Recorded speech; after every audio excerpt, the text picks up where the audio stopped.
in various countries, and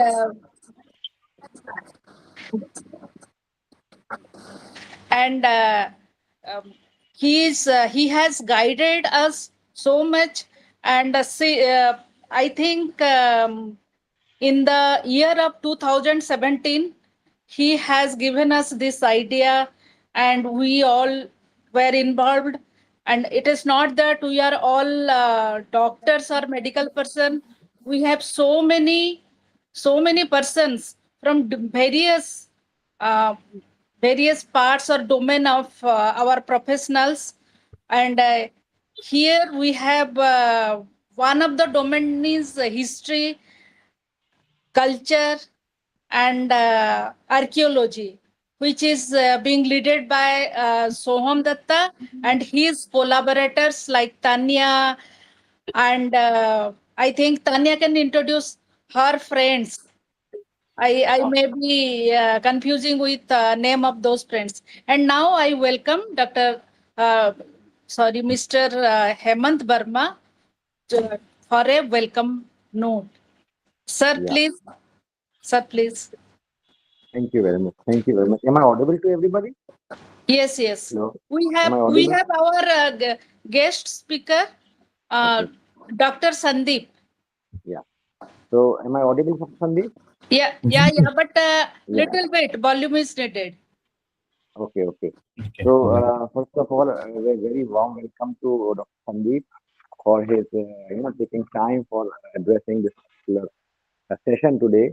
Um, we, as Dr. Shaktimal Datta, our president of SNEHA, briefly introduced about the SNEHA, I would like to add some few words to that. That SNEHA is a national level voluntary society, and it was initiated in year 2020, and it is basically it is grounded in Vedic philosophy, and we have our the goals that we would like to achieve within India with the SNEHA's SNEHA effort is to achieve a sustainable development goal which are set by UN.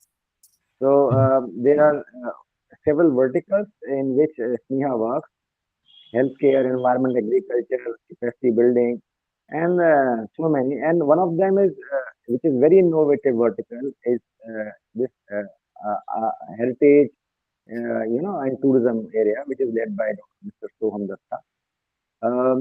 I see that such kind of initiatives are not so, readily available across. In our knowledge, maybe they are. And with the Soham's initiative in the last few months, there were so many, at least three sessions I attended, which have been very valuable for the society, for our own learning as well. We could understand what is there in the, from the tourism and historical point of view, heritage point of view, how it can add value to the society, how it adds value to the individuals and, economy as well. So this session in that particular continuation is really a very welcoming initiative. And the topic that is, given for today is also, I mean, for us from a non-historical, non-heritage background, it is also so, we are so curious to learn about, what is going to be presented in this session. So we really thank Soham and our faculty for the day, Dr. Sandeep, for taking this initiative and getting connected with the SNEHA team. And we look forward that similar initiatives will be scaled up, will be multiplied in the coming days, coming months, and SNEHA will move very, productively and very fast in this area to bring benefits to society. Thank you very much. Dr. Shaktibala, for your remarks, please. President's remarks.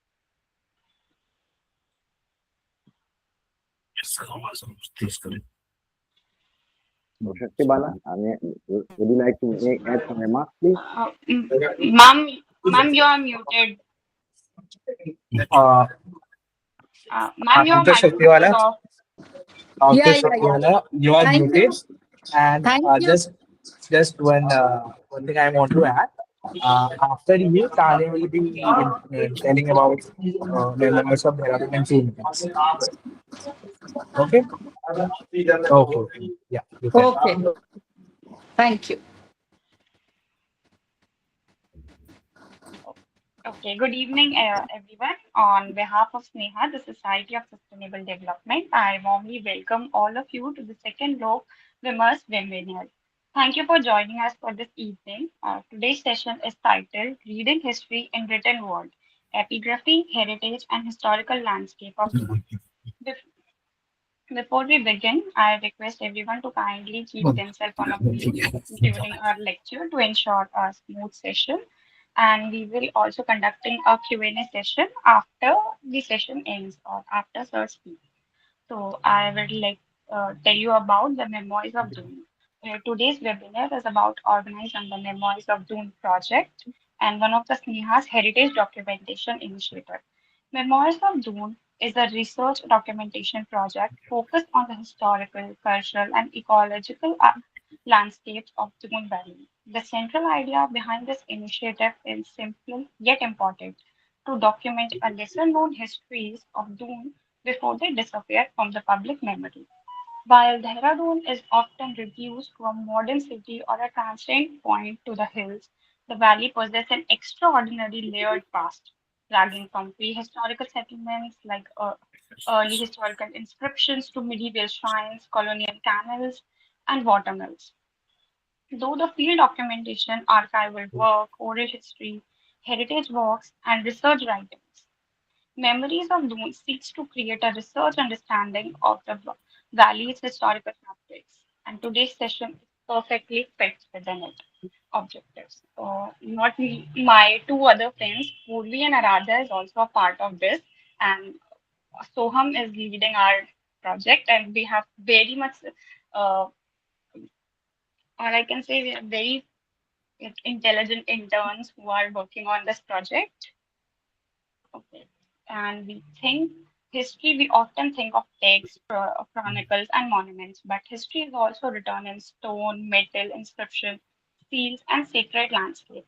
Epigraphy allows us to listen voice from centuries ago, voice of kings, administration, pilgrims, donors, temples, builders, and local communities. In this context, Doon Valley's inscription, like in Ashoka inscription of Kalsis, which holds an incredible epigraphic records for border regions, provide a crucial insights into a political authority, religious patronage, and the landscape and the cultural integration. To help us understand these dimensions, we're privileged to have an enlightenment scholar. Like we have Professor Sandeep Bishnoi Badoni with us. The Professor Badoni is a respected scholar whose work engaged deeply with historical, epigraphic heritage and cultural landscape of Uttarakhand and the central Himalayan region. This scholarship has intensely contributed to our understanding of inscription, archival materials, and regional historical processes. Though this work, he was helped to demonstrate how epigraphic evidence can illuminate not only a dynastic history but also social and cultural works embodied with landscapes. His insights are particularly valuable for anyone interested in the historical depth of Doon Valley and the wider Himalayan region. We are truly grateful to him for taking out time and joining us today and share his expertise. Without taking much more time, I invite Professor Sandeep Budon sir to deliver today's lecture. Over to you, sir. Yeah, correct. So, namaskar, first of all, and thank you very much for inviting me. I hope I am audible. First thing, second thing, I want to share the screen. Now I'm trying to share this screen. This one, 1 minute. Yeah. If it is no window, Microsoft Office, the entire screen. Not able to share the now. If I open the screen, yeah, I hope we are able to see at the screen. Yes, sir. Yeah. I hope presentation is coming or not. I am not able to see it. Basic problem is this. There is some problem with my laptop. ना, इस screen के साथ नहीं होगा. रुको. 1 minute. Can I share it with you and you can share it? 1 minute. 1 minute. Yes, sir. Says we are not able to share. The screen is shared. You have to just click the presentation now. Screen is already shared. You have to click on the presentation. 1 minute. The file. Soham, can you share me your mail ID? I will send it to you. Sure, sir. I'm sending it to your WhatsApp. 1 minute, because I am not unable to share it from here. Sure, sir. Just give me a- Sorry. Yeah, very nice. Compose. Yeah. 1 minute. Basic point is what we are talking about is how we are defining Dune as we know it, because Dune is a very what do we call it? Dune is a very old word, and it is derived from a old Sanskritic roots. But how Dehra got into it and all other things, we put it 1 minute. I'm sending it to you 1 minute. Soham Personnel, SOHAM PERSONAL 18 @gmail.com, and presentation is this here.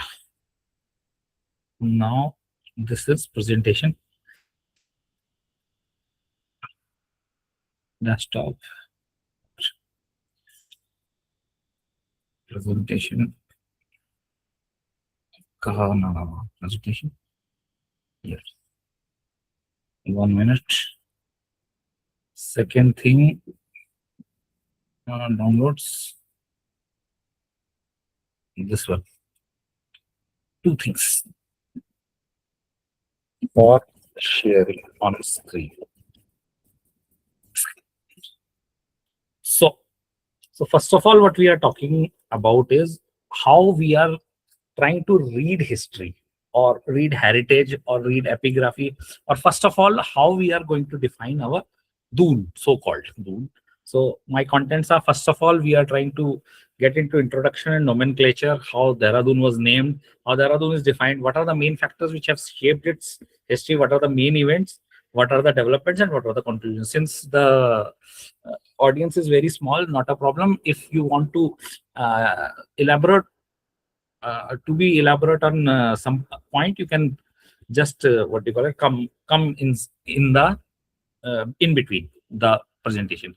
So first of all, हम लोग जो बात करते हैं कि हमारा जो ये देहरादून है, Dehradun comes from Dune, and Dune comes from Droni. Droni is the old Sanskrit word for a broad longitudinal valley. So Droni is a very old Sanskrit word, but is it related with drone or not? We don't know. That is a myth. We are not getting into it.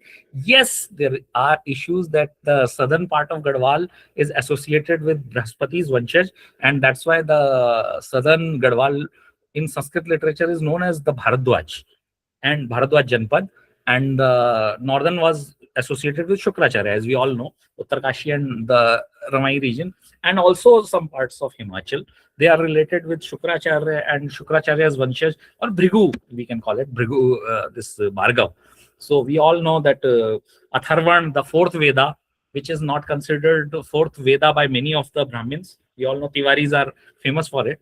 तो आपको पता है कि जो Shaunak, Pipalad, Shaunak was the ancestor of Pandavas also. He was also a native of this northern Garhwal, what we call it, Uttarkashi and the Himachal belt, and closely related with the Bhrigu or Bhargavas is also another clan of Dattatreya, from which rose the famous clan of Nehru family, which later migrated to Kashmir. We all know that is another story. But we are getting into the southern Dune. Southern Dune is always known as Bharadwaj, and Drone was also associated with Bharadwaj clan. So we don't know how much this name has gone into from to Drone or from Drone. That is another problem. So first of all, how it was known earlier. So Droni is a general term for broad longitudinal valley, but dunes are many. Har ki dune bhi hai, और भी कई दून है, पावटा की दून भी है. There are many dunes. So Droni is a general Sanskrit description for a broad longitudinal valley.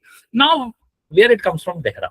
So there was a myth earlier that yes, people used to say that it has come from Dera, and they were saying that it was mostly the earlier जो हमारा ये देहरादून था वो basically वो था, डेरे बसते थे और मोस्टली गुजर्स वगैरह आते थे और यहाँ पिलग्रिमेज और ट्रेड के लिए जो है जो सप्लाई वगैरह करते थे. तो गुजर्स का भी एक बहुत बड़ा थ्योरम है, वो खैर उस पर हम खैर कुछ नहीं कह रहे on that quality. It is possible that they were there. I'm not saying कि Gujars and Banjaras have no history here. That I'm not saying.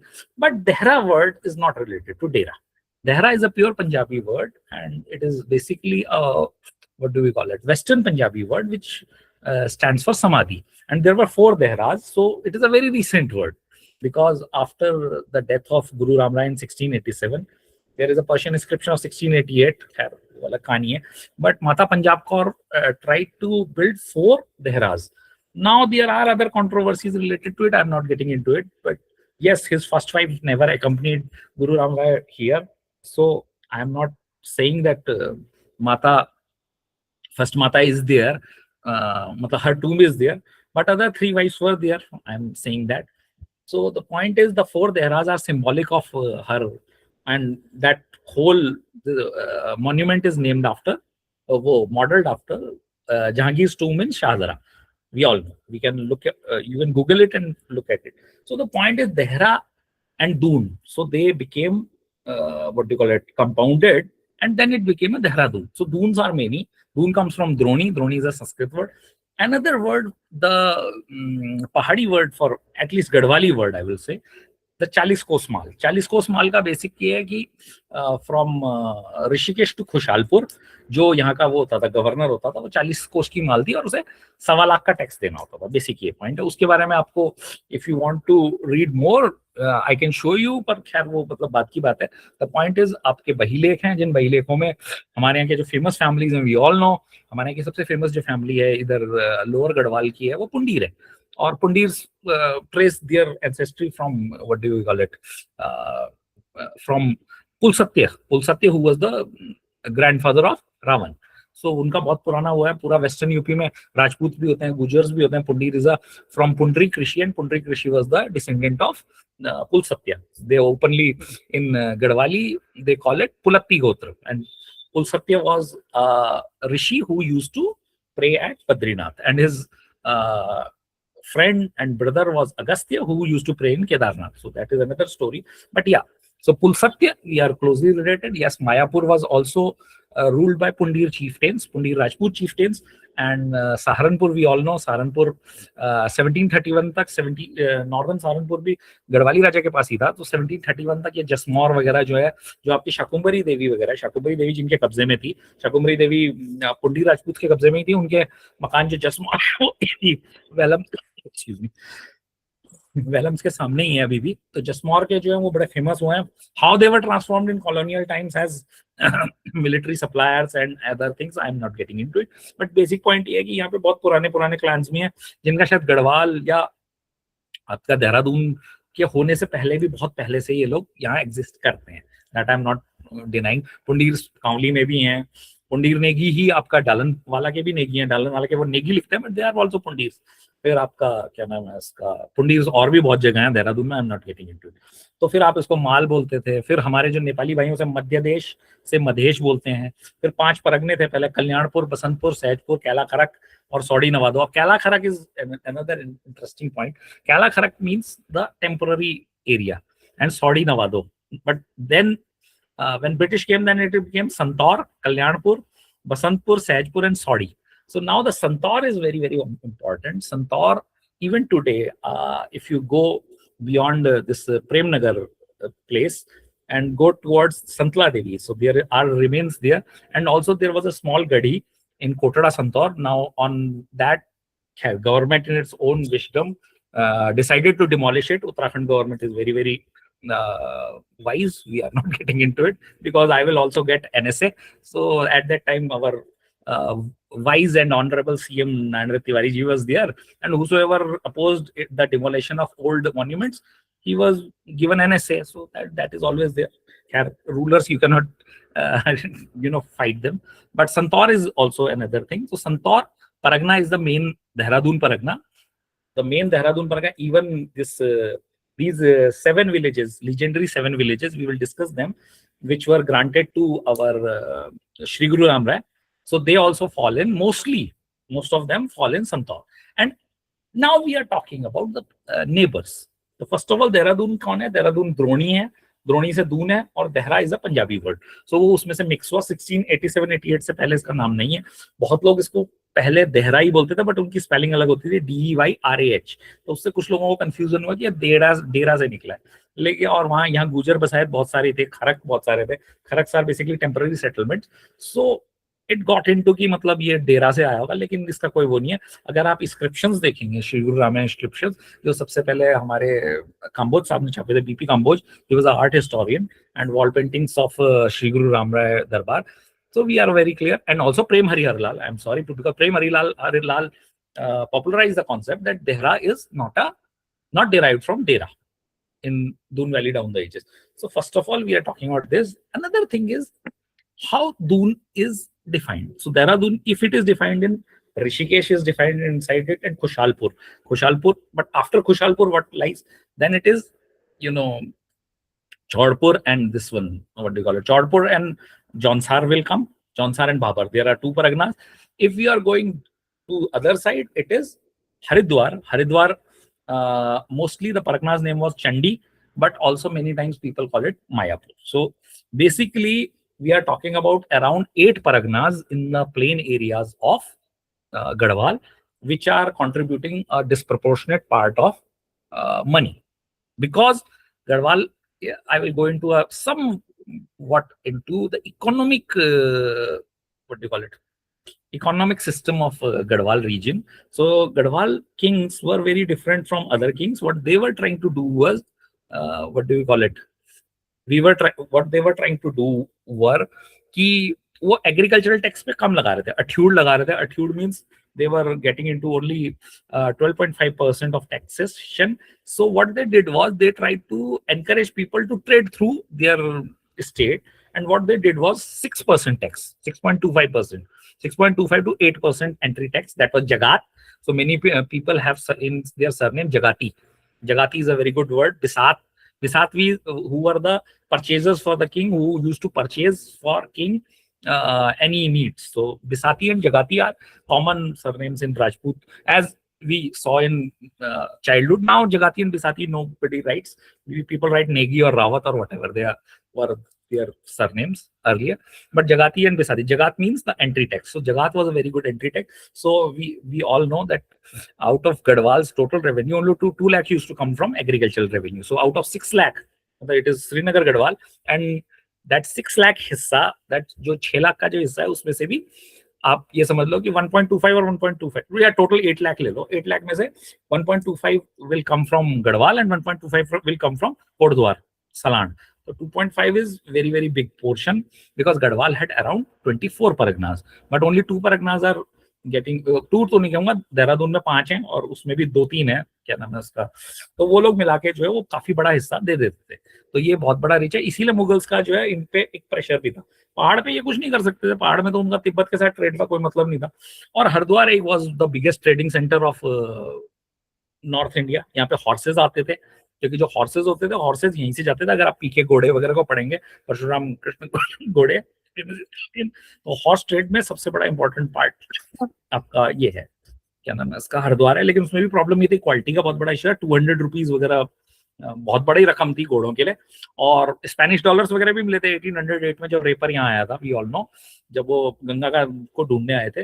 1 minute, just a minute, excuse me. So we are trying to understand that what comes from Dehradun. Doon Pargana है. दून परगना का जो basic है वो जौनसार, हरिद्वार और ऊपर पहाड़ से भी माइग्रेशन वगैरह, प्लस यहाँ पिलग्रिमेज नेटवर्क. क्योंकि मैंने ट्रेड की बात तो कर लिया, मैं लास्ट बात करूंगा पिलग्रिमेज की.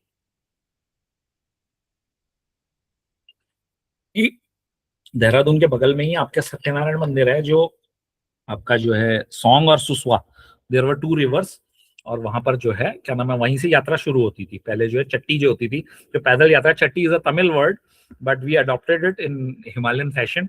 अब कितना ट्रेड है इसमें और कितना पिलग्रिमेज है, I will not go into it because these are very very difficult questions to answer. मैं ये नहीं कह रहा हूँ कि केवल ट्रेड की वजह से ही हुआ या पिलग्रिमेज की वजह से ही हुआ। तमिल्स का प्रॉब्लम ये है कि Tamils are very very highly attached to Ganga.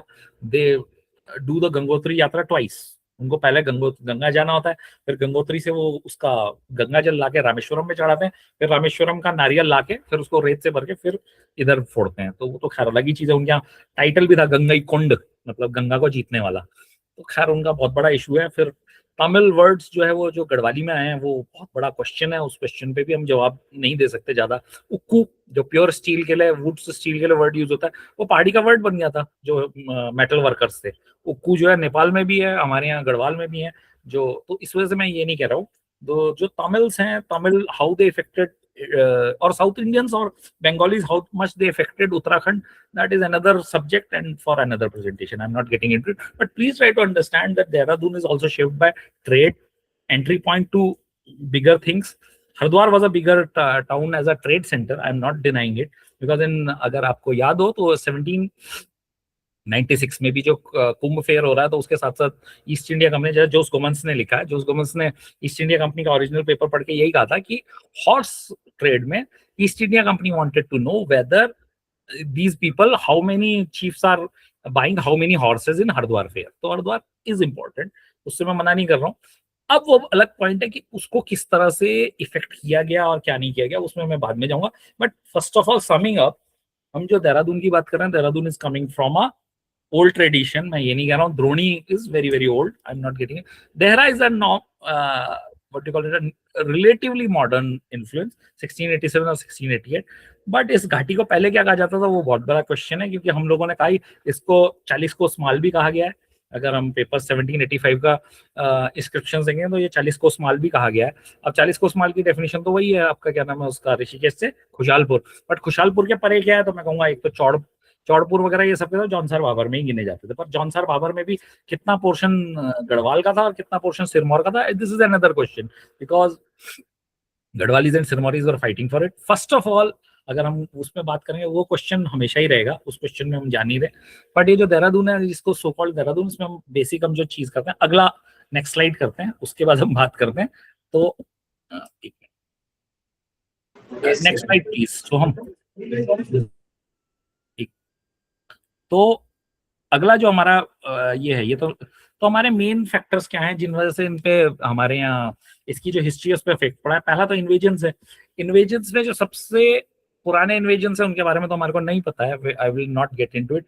But जो इन्वेजन्स है जिनके इफेक्ट सामने दिखते हैं वो है, पहले तो तैमूर का इन्वेजन है, क्योंकि तैमूर का इन्वेजन है। वैसे तो खैर आप ये कहोगे, अब मैं बिल्कुल प्योर देहरादून की हिस्ट्री में चले जाऊं तो हम ये बोलेंगे कि 1257 का बलबन का इन्वेजन जो है, जिसमें संतौर, क्योंकि संतौर को उन लोगों ने सिरमौर में गिना है, पर्शियन उन्होंने, लेकिन वो बहुत क्लियर है कि संतौर जो गढ़ है वो यहीं पे है, हमारे यहाँ संतला गढ़ी देवी के पास। तो खैर उसके रूइंस को सर्च करना वो हमारे लिए मॉडर्न एक what you call it challenge बन गया। खैर वो होंगे तो वहीं, वहां से तो कहाँ जाएंगे। दूसरा पॉइंट ये है कि आप जिसे कहते हैं, जब नेपाली इन्वेजन हुआ 1791 और 1803 के, उन दोनों इन्वेजन, उनसे हमारे पे क्या फर्क पड़ा, उनसे हमारे क्या इकोनॉमिक्स पे फर्क पड़ा, वो सब बातें होंगी। अर्थक्वेक्स हैं 1226 का है, 1505 का है, 1803 का है। इतने बड़े अर्थक्वेक्स हैं कि पूरा का पूरा वेस्टर्न यूपी डिस्ट्रॉय हो जाता है। 1 सितंबर 1803 का भूकंप को गलती से कुछ लोगों ने 8 सितंबर लिख दिया था। खैर ब्रिटिश रिकॉर्ड से अब लोगों ने, बहुतों ने करेक्ट करना शुरू कर दिया, but old writers including Dabral ji wrongly wrote it as a 8 September 1803।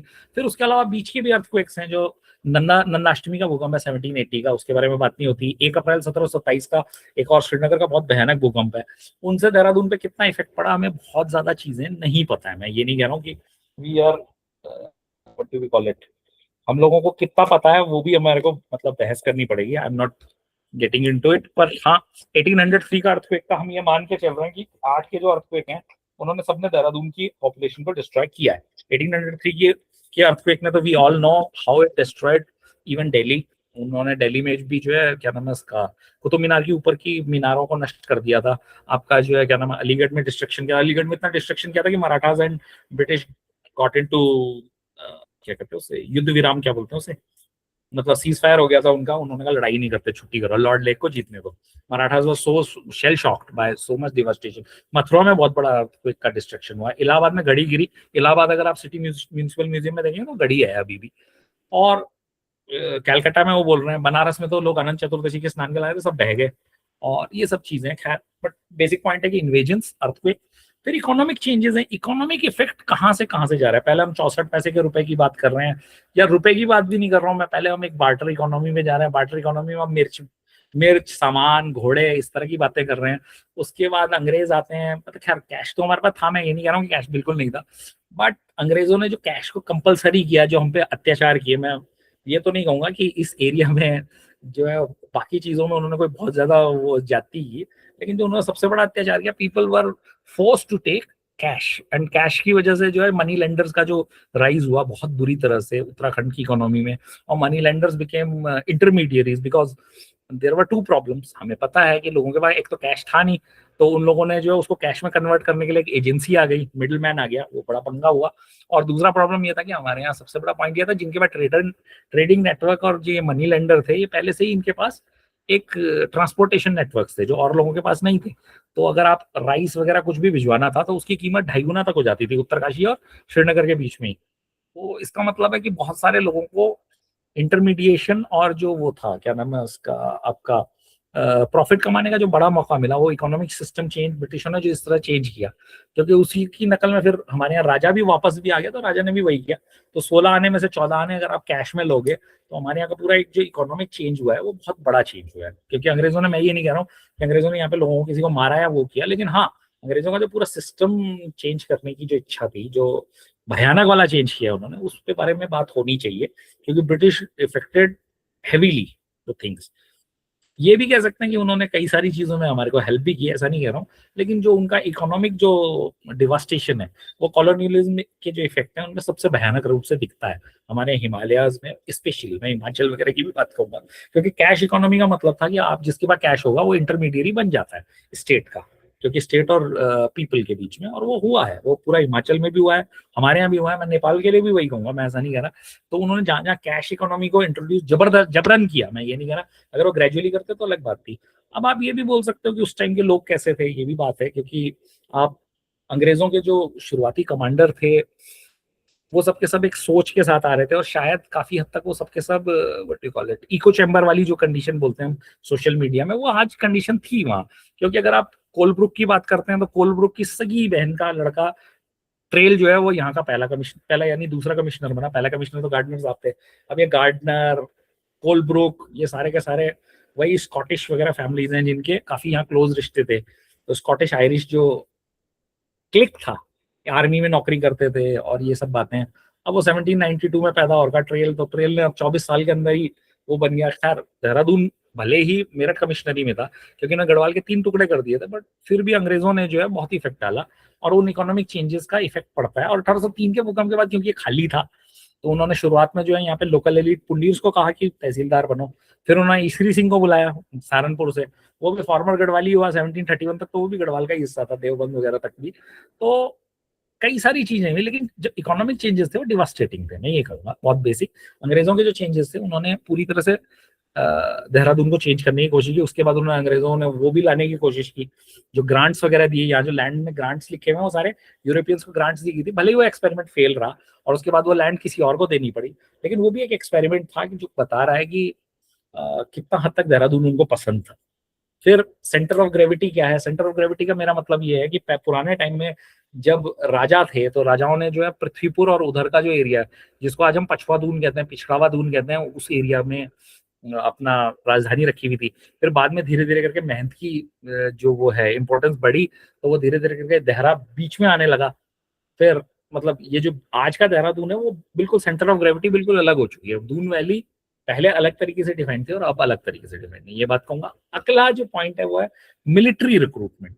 Military recruitment मैं ये कहूंगा मिलिट्री लेबर मार्केट की बात करेंगे तो सबसे पहले तो मिलिट्री लेबर का जो सबसे बड़ा जो यहाँ पे पॉइंट निकला वो 1761 के बाद निकला, क्योंकि 2000 सैनिक जो कुमाऊं के की तरफ से अपना अहमद शाह अब्दाली के फेवर में लड़ने गए थे, उसके बाद पहाड़ी सैनिकों की पहली बार भर्ती होने लगी। अब पहाड़ी सैनिकों की भर्ती होगी तो उनका पैसा कैसे आएगा? आप इंदौर के राजा करेंगे, होलकर्स करेंगे, सिंधियाज करेंगे, निजाम करेंगे, I have no issues with that.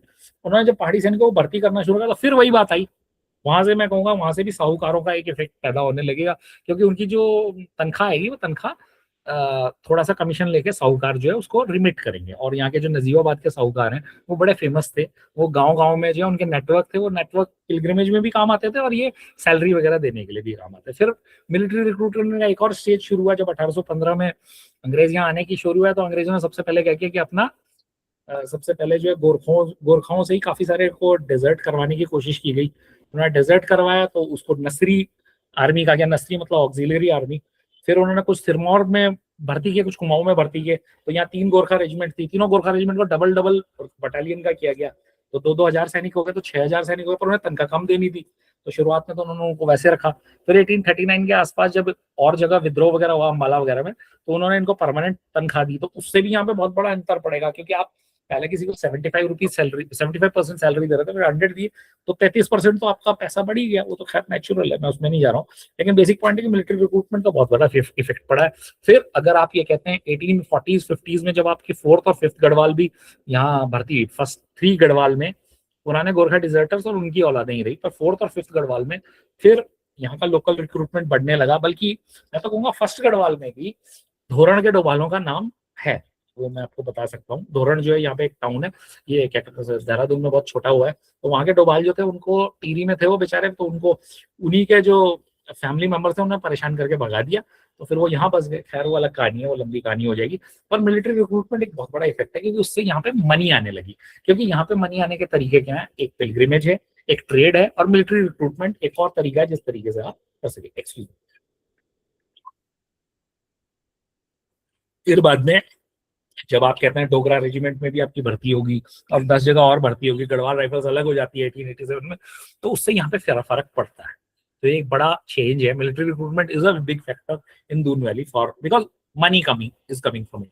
Languages में यहाँ बहुत बड़ा सवाल यह है कि यहाँ पे क्योंकि लैंग्वेजेस का सबसे बड़ा पॉइंट क्या होता है कि जब राजा वगैरह कोशिश करते हैं तो लैंग्वेज में क्या होता है, लैंग्वेज विल ऑलवेज कम, क्योंकि आप हरिद्वार और सहारनपुर वाला जो रीजन है उस पर कौरवी का इफेक्ट है, और जो ऊपर का जो इफेक्ट है उस पर सौर शेनी या इनका राजस्थानी का इफेक्ट है, तो वो थोड़ा बहुत लैंग्वेजेस का डिफरेंस तो होगा, लेकिन म्यूचुअली इंटेलिजिबल है। मैं यही कहूंगा, हिंदी की बोलियों में ऐसा कोई अंतर तो रहा नहीं है, पर उससे जो है काफी सारी चीजें चेंज होती हैं। फिर पंजाबी एक इफेक्ट आया, हिमाचल का इफेक्ट आता है, क्योंकि हिमाचली भी हमारे बगल में, उन्होंने जौनसार पे काफी टाइम तक कब्जा रखा, और Jaunsar and Bhabar were like Kashmir between Garhwal and Sirmaur. There was a big fight going on. तो जौनसार और भाबर का, जौनसार का भी एक हिस्सा गढ़वालियों के पास बहुत टाइम रहा है, कालसी वाला, लेकिन बैराट वाला नहीं रहा। बैराट वाला कभी कभी हाथ से स्लिप कर जाता था। तो कालसी वाला रीजन को तो मैं कह सकता हूँ 1585 to 1785 गढ़वाल के पास लगातार रहा, लेकिन फिर भी वो थोड़ा थोड़ा इधर उधर होता रहता है। उस पर मैंने और पेपर लिखे हैं, क्योंकि मेरे को हरिद्वार से बहुत सारे इंस्क्रिप्शन मिले जिससे मुझे क्लियर हुआ। पहले तो खैर we used to accept Sirmauri claim that from 1785 onward हमारे पास ही था पूरे टाइम। खैर उस पर खैर अलग बहस होगी, बट हम जब इंस्क्रिप्शंस पढ़ते हैं, पर यहाँ पे जो है बहुत सारा लैंग्वेजेस का मेल्टिंग पॉट कैसे बना, क्योंकि ऊपर शौर सैनी वगैरह, तो गढ़वाली और कुमाऊनी पे उसका इफेक्ट पड़ा है, कौरवी का इफेक्ट अगर नॉर्दर्न पे पड़ा है। लेकिन मैं कहूंगा ये इफेक्ट एक बार का नहीं है, क्योंकि 1731 तक ये गढ़वाल का ही हिस्सा थे। अगर आप हरोड़ा फतेहपुर वगैरह के भी जो एरिया, देवबंद है, वो रोहिलाज ने बहुत बाद में छीने इनसे, तो ये नहीं कह सकते कि आप देहरादून पे इफेक्ट नहीं पड़ेगा। बल्कि जसमौर के जो वहाँ है, बल्कि अगर आप हरिद्वार जाते हैं तो हरिद्वार में इन लोगों को अभी भी गढ़वाल के साथ ही गिना जाता है, क्योंकि 1585 में वो बंटवारा हुआ था, तो जो गढ़वाल का पुरोहित होगा वही इनका पुरोहित भी होगा। 1585 का जो पॉलिटिकल क्लियरेंस है वो क्लियरेंस है। उसी तरह 1585 में क्योंकि ये जौनसार भाबर के काफी सारे एरिया गढ़वाल के पास नहीं थे, तो वो सबके सब जुब्बल वगैरह में काउंट होते हैं, जुब्बल और सिरमौर में। तो वो भी एक बहुत क्लियर पॉइंट है कि जिससे कि हमें पता चल जाता है कि हम कहाँ बात कर रहे हैं। क्या वो लंबी कहानी हो जाएगी। तो बेसिक हमने कहा एक इन्वेजन है, इन्वेजन से हमारे क्या फर्क पड़ रहा है, लोगों को भगाया जा रहा है, मास माइग्रेशन में अर्थक्वेक्स हैं और लोगों को डिस्ट्रॉय कर रहे हैं, बहुत बड़ी पॉपुलेशन डिस्ट्रॉय होती है। इकोनॉमिक चेंजेस में मैं अंग्रेजों के चेंज को बहुत बड़ा चेंज कहूंगा, और बाकी लोगों का भी चेंजेस है, मैं ऐसा नहीं कर रहा। अंग्रेजों का कैश वाला जो इकोनॉमी का था इंसिस्टेंस, वो शायद हमारे लिए बहुत अच्छा चीज नहीं रहा, उससे पूरी की पूरी क्लास ही चेंज हो गई, जो बिल्कुल नया चीज चेंज हुई। सेंटर ऑफ ग्रेविटी का मैं कह रहा हूँ, क्या पता अर्थक्वेक से हुआ या उनकी अपनी और प्रॉब्लम्स थी, पर सेंटर ऑफ ग्रेविटी पहले पछवादून में था, पृथ्वीपुर वगैरह राजा के मेन ठिकाने थे, फौजदार वहां रहा करता था, क्योंकि वहां पे गढ़वाल राजा के भी जो 5 फौजदार थे, दून की फौजदारी भी थी, तो वो half of western border with Himachal झेलता था जौनसार बाबर को, और टिहरी के भी काफी बड़े एरिया को, लेकिन वो फौजदार जो है रहता पृथ्वीपुर में था। तो एक और पॉइंट है कि सेंटर ऑफ ग्रेविटी कैसे चेंज होता है। मिलिट्री रिक्रूटमेंट क्योंकि ये मनी ला रहा है पर 1760s के बाद है। और लैंग्वेजेस की बात मैंने कही क्योंकि लैंग्वेजेस आर वेरी वेरी, जैसे कहना चाहिए, दे आर इम्पोर्टेंट थिंग्स। तो अब हम अगली बात करते हैं, नेक्स्ट स्लाइड्स। मैं बेसिक इवेंट्स की बात कर रहा हूँ। आई होप इसमें से किसी पॉइंट पे कोई मतलब और बात तो नहीं करनी होगी। तो मैं बेसिक इवेंट्स की बात कर देता हूँ जिनके बारे में हमें बात करनी चाहिए। मैं बहुत ब्रीफ होना चाहूंगा क्योंकि मेरे को 7:30 तक मेरे ख्याल से खत्म भी करना है, 7:30 या 7:40 तक। तो हम जो बात सर आपके पास 8 बजे तक का टाइम है। 8 बजे तक कर सकते हैं, चलो ठीक है, फिर हम थोड़ा सा और करेंगे। तो मैं सबसे पहले बात करता हूँ कि जिस बारे में बात होनी चाहिए, जिसके बारे में शायद देहरादून के हिस्टोरियन कोई बात भी नहीं करना चाहते, शायद प्रेम हरिहरलाल ने थोड़ी बहुत बात की है, लेकिन हमारे साथ प्रॉब्लम ये है कि हमें आज भी इसका एग्जैक्ट स्पॉट नहीं पता जहाँ पे ये मिला। ये बहुत बड़ा शर्मनाक मुद्दा है। तो शिवा पिथेकस है क्या, शिवा पिथेकस कहते किसे? तो हमारे यहाँ क्या हुआ कि हमारे यहाँ ऑस्ट्रेलोपिथेकस नाम की चीज हुई। ऑस्ट्रेलोपिथेकस, ऑस्ट्रेलो का मतलब सदर्न था, तो ऑस्ट्रेलिया भी इसीलिए नाम रखा गया। तो हमारे जो ऑस्ट्रेलोपिथेकस था तो उसका जो सदर्न मैन, तो सदर्न मैन या सदर्न एप, आप जो भी कहो उसे, सदर्न एप सॉरी, तो सदर्न एप का जो था उसमें इन्होंने क्या किया कि इंडियंस ने जो पुराने नाम रखे हैं उनके नाम पे रखते हैं। तो उन्होंने रामापिथेकस रखा हो, आपको पता है। तो यहाँ पे शिवालिक की वजह से शिवा पिथेकस रखा है। 1967 में शिमला बाईपास के आसपास इस इलाके में ये मिला। अब हमें ये एग्जैक्ट नहीं पता चल पा रहा है, हमने बहुत कोशिश की है, we tried to do research on this but we are not able to find कि शिवा पिथेकस क्या था। शिवा पिथेकस का इंपॉर्टेंस क्या है, पहला चीज ये क्लियर हो जानी चाहिए, क्योंकि हमें बहुत क्लियर बात करनी चाहिए कि शिवा पिथेकस क्या है। शिवा पिथेकस ये बता रहा है कि आपके यहाँ जो ये रिवर वैली है ये पहले से ही ह्यूमन सेटलमेंट को सपोर्ट करती थी, एक बात। उसी तरह से जो कालसी का जो इंस्क्रिप्शन है जो आपके यहाँ पास ही में है, कालसी इंस्क्रिप्शन जैसे बताता है कि ये एक ट्रेडर रूट था, बहुत पहले से ट्रेडर रूट था। वहां पे जब अशोका कह रहा है कि लोगों को खाना मत, मतलब मीट वीट ना खाएं, तो इसका मतलब यहाँ पे मीट वीट वगैरह का भी रहा होगा इस नहीं तो आप इंस्क्रिप्शन क्यों लिखा रहे हो, पर खैर जीव दया वगैरह का, तो खैर आप जो जो चीजें समझते हैं उससे, तो ये एक बहुत बड़ा इवेंट है शिवा पिथेकस का जो वो है। तो क्या पता इसके अलावा भी और कुछ मिलता, पर अब इतना अर्बनाइजेशन हो गया कि अब चीजें ढूंढना बड़ा मुश्किल है। पर हमने अगर इन चीजों को ढूंढने की कोशिश की होती, जो ये है क्या नाम, जो हमारा ये शिवा पिथेकस वगैरह थे, इनको ढूंढना वो एक बड़ा टेढ़ा सवाल है। फिर बगल में आपके जो है जो कालसी वो है, वो मैंने इसलिए इंक्लूड नहीं किया, वो दून में तो मैं नहीं ढूंढूंगा उसको, पर खैर फिर भी तो उसको भी एक चीज बताती है कि इस एरिया में काफी ह्यूमन ट्रेड वगैरह हो रहा था। पूरा का पूरा जो ट्रेड एक्टिविटी थी काफी अच्छी खासी थी। अब और चीजें भी बात की जा सकती है बीच में, लेकिन अब जैसे इंडस वैली सिविलाइजेशन में जो हमारे क्या नाम है इनका, ब्लू वाला जो होता है लेपिस लाजुली, लेपिस लाजुली के लिए भी यही कहा गया था। पहले तो उन्होंने कहा अफगानिस्तान से आई होगी, लेकिन फिर उन्हें बाद में पता चला कि वो सेंट्रल एशिया से तिब्बतन वाले रास्ते से आई है। तो फिर लोगों का मानना है कि एक दिन हमारे यहाँ भी हड़प्पा सिविलाइजेशन के कुछ ना कुछ मिलेंगे उस पीरियड के। खैर वो नई कहानी है, हो सकता है एक दिन वो मिले, वो खैर अभी मिसिंग लिंक है बहुत बड़ा। फिर हम आते हैं शुंगा सील पे। शुंगा सील पे मैंने इसलिए बात कर रहा हूँ क्योंकि द्रोणस्य जो मित्रस्य घाटे, तो वो जो है द्रोणी में, द्रोणी के मित्र के घाट, घाट मतलब दर्रे को भी कह सकते हैं पुरानी संस्कृत में। तो वो जो शील थी, वो सील का मैं दुर्भाग्यवश फोटो नहीं ढूंढ पाया, पर उसका जो इंस्क्रिप्शन है वो बहुत इंपॉर्टेंट है, क्योंकि Shunga seal was very important portion. Shunga वैसे तो खैर इनको कहते हैं क्या नाम है इसका, पीपल वगैरह के पेड़ को कहते हैं, बट शुंग्स वर हिमालयन ब्राह्मण्स जिन्होंने ये क्या नाम है अपने मौर्य डायनेस्टी को खत्म कर दिया था। तो शुंगास जो है वो बड़ी खतरनाक वो थी, क्या नाम है उसका, डायनेस्टी थी। तो शिमुत्र शुंग वगैरह, तो उनकी एक सील यहाँ मिली थी, वो खैर लखनऊ म्यूजियम में है, पर मैं उसका फोटो नहीं निकलवा पाया। अगला जो बीच के जो इवेंट्स है उस पर मैं नहीं जा रहा हूँ। कुनिंदा वगैरह जो किंग्स रहे होंगे यहाँ पे असल में कुनिंदा के कॉइन्स नहीं मिले हैं, भले ही पास पास में तो बहुत सारे मिले हैं, पौड़ी वगैरह में, टीरी वगैरह में, पर अभी तक खानगांव वगैरह में भी कई जगह मिले, लेकिन अभी तक यहाँ मिले नहीं। फिर यहाँ पे तैमूर का इन्वेजन बहुत इंपॉर्टेंट है, क्योंकि उसने गढ़वाल का जो है क्या कहते हैं उसे, गढ़वाल का राइज में बहुत हेल्प की है, क्योंकि उससे सबसे पहले क्या हुआ कि जो सिरमौरी इफेक्ट यहाँ जो था वो लगभग खत्म हो गया। सिरमौर के जो राय राजा थे वो बहुत बुरी तरह destroy Timur did in 1399 a big scale destruction in Hardwar, and it diminished the powers of Chauhans and जो हमारे सिरमौरी किंग्स हैं। और गढ़वाली किंग का जो ऊपर उठना है 1490 के आसपास जो यूनिफिकेशन ऑफ गढ़वाल है, उसका एक बहुत बड़ा हिस्सा तैमूर के इन्वेजन से आता है। फिर अर्थक्वेक्स हैं, 1505 का अर्थक्वेक है जिसने श्रीनगर को डिस्ट्रॉय कर दिया था। फिर बीच के अर्थक्वेक्स बहुत सारे हैं, पर 1803 का अर्थक्वेक तो हम लोग बोलते ही हैं कि उसी की वजह से गोरखाज आए, ये हमारा मानना है। पर खैर उस पर भी कह सकते हैं कि गढ़वाल में सिविल वॉर उससे पहले से ही चल रहा था, खैर वो अलग विषय है। और यहाँ पर जो है सबसे बड़ा पॉइंट ये था कि इस एरिया में मनी तो इनको यहाँ से मिलता था, पर ये यहाँ पे रहना नहीं चाहते थे, क्योंकि यहाँ पे मान्यता ये थी कि ये सबके साथ मलेरिया का एरिया है, इनको घाम का एरिया कहा जाता था। तो वो एक बहुत बड़ा क्वेश्चन है, उस पर तो खैर हम अभी जान ही रहे। तो गोरखाज आए, गोरखाज ने फिर यहाँ पे बहुत सारे लोगों को मारा या भगाया वगैरह, वो तो बहुत बड़ा क्वेश्चन है। फिर ब्रिटिशों के टाइम में भी इकोनॉमिक रिफ्यूजीज बन गए। अगर आप अंबाला जाते हैं, सहारनपुर जाते हैं, खैर सहारनपुर तो चलो फिर भी यहाँ का बिल्कुल बगल में है, लेकिन अंबाला वगैरह में भी आप कई सारी फैमिलीज हैं जो बस गई। बल्कि मैं आपको एक और चीज कहूंगा, लाल ढांग वगैरह का जो बहुत बड़ा एरिया है, उसमें गढ़वाली जो आर्मीज के जो सोल्जर थे जब गोरखा से लड़ रहे थे, तो उन्होंने अपनी फैमिलीज को वहां छोड़ दिया था। तो वो बहुत बड़ा एक पोर्शन है जो बिल्कुल पूरा रीसेटलमेंट हुआ है। तो गोरखास का जो इफेक्ट्स हैं, सोशल इफेक्ट्स, उन पे अभी भी बहुत ढंग से रिसर्च नहीं हुई। तो वो लोग जो थे वो गाँव किसी और गाँव के थे, पर वो फिर के लाल ढांग और इधर के इलाके में बस गए, क्योंकि ये इलाका हरिद्वार के पास का था, तो ये ब्रिटिश वाले एरिया में आता था। तो वो लोग फिर वहीं बस गए परमानेंटली। तो वो भी एक पूरा का पूरा सेटलमेंट की नई कहानी है। अब अर्थक्वेक्स ने कितना इफेक्ट डाला उन पे, या उस लड़ाई में हार पे, उस पर हम बाद में बहस करेंगे, क्योंकि उस पर हम अभी हम हो सकता है कि हमें और भी कुछ काम करें। पर हमारे जो हरिद्वार के मित्र हैं, क्योंकि मेरा एक मित्र है रतुड़ी, वो तो जो है वहीं का बसा हुआ, तो उसका क्वेश्चन यही था कि हम लोग यहाँ क्यों बसे। तो इस तरह के क्वेश्चन हमारे यहाँ भी बहुत सारे होंगे। गांव पूरे के पूरे चेंज हुए हैं। बल्कि मैं अगर आपको रेवेन्यू रोल बताऊं 1720s की गढ़वाली किंग की, तो उस टाइम देहरादून में यहाँ पर जो है 200 से ज्यादा गांव थे। पर अगर जब ब्रिटिश पीरियड का सबसे अच्छा टाइम भी 126 गांव से ऊपर नहीं रहा, तो अर्थक्वेक ने कितना बुरा असर डाला, कितनी पॉपुलेशन को खत्म किया, 80-90% पॉपुलेशन को खत्म किया।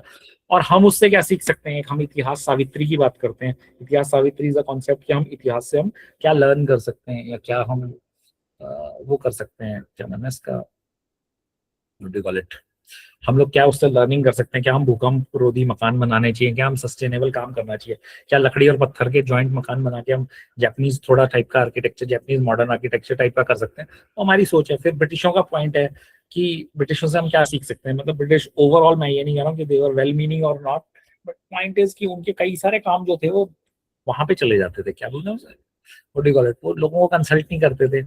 उसके बाद जो वो क्या करते थे कि अब जैसे इकोनॉमिक वाले जो उनके डिस्ट्रेस के पीरियड है, वो तो मैं ओपनली बोलूंगा कि British were not good people in rule.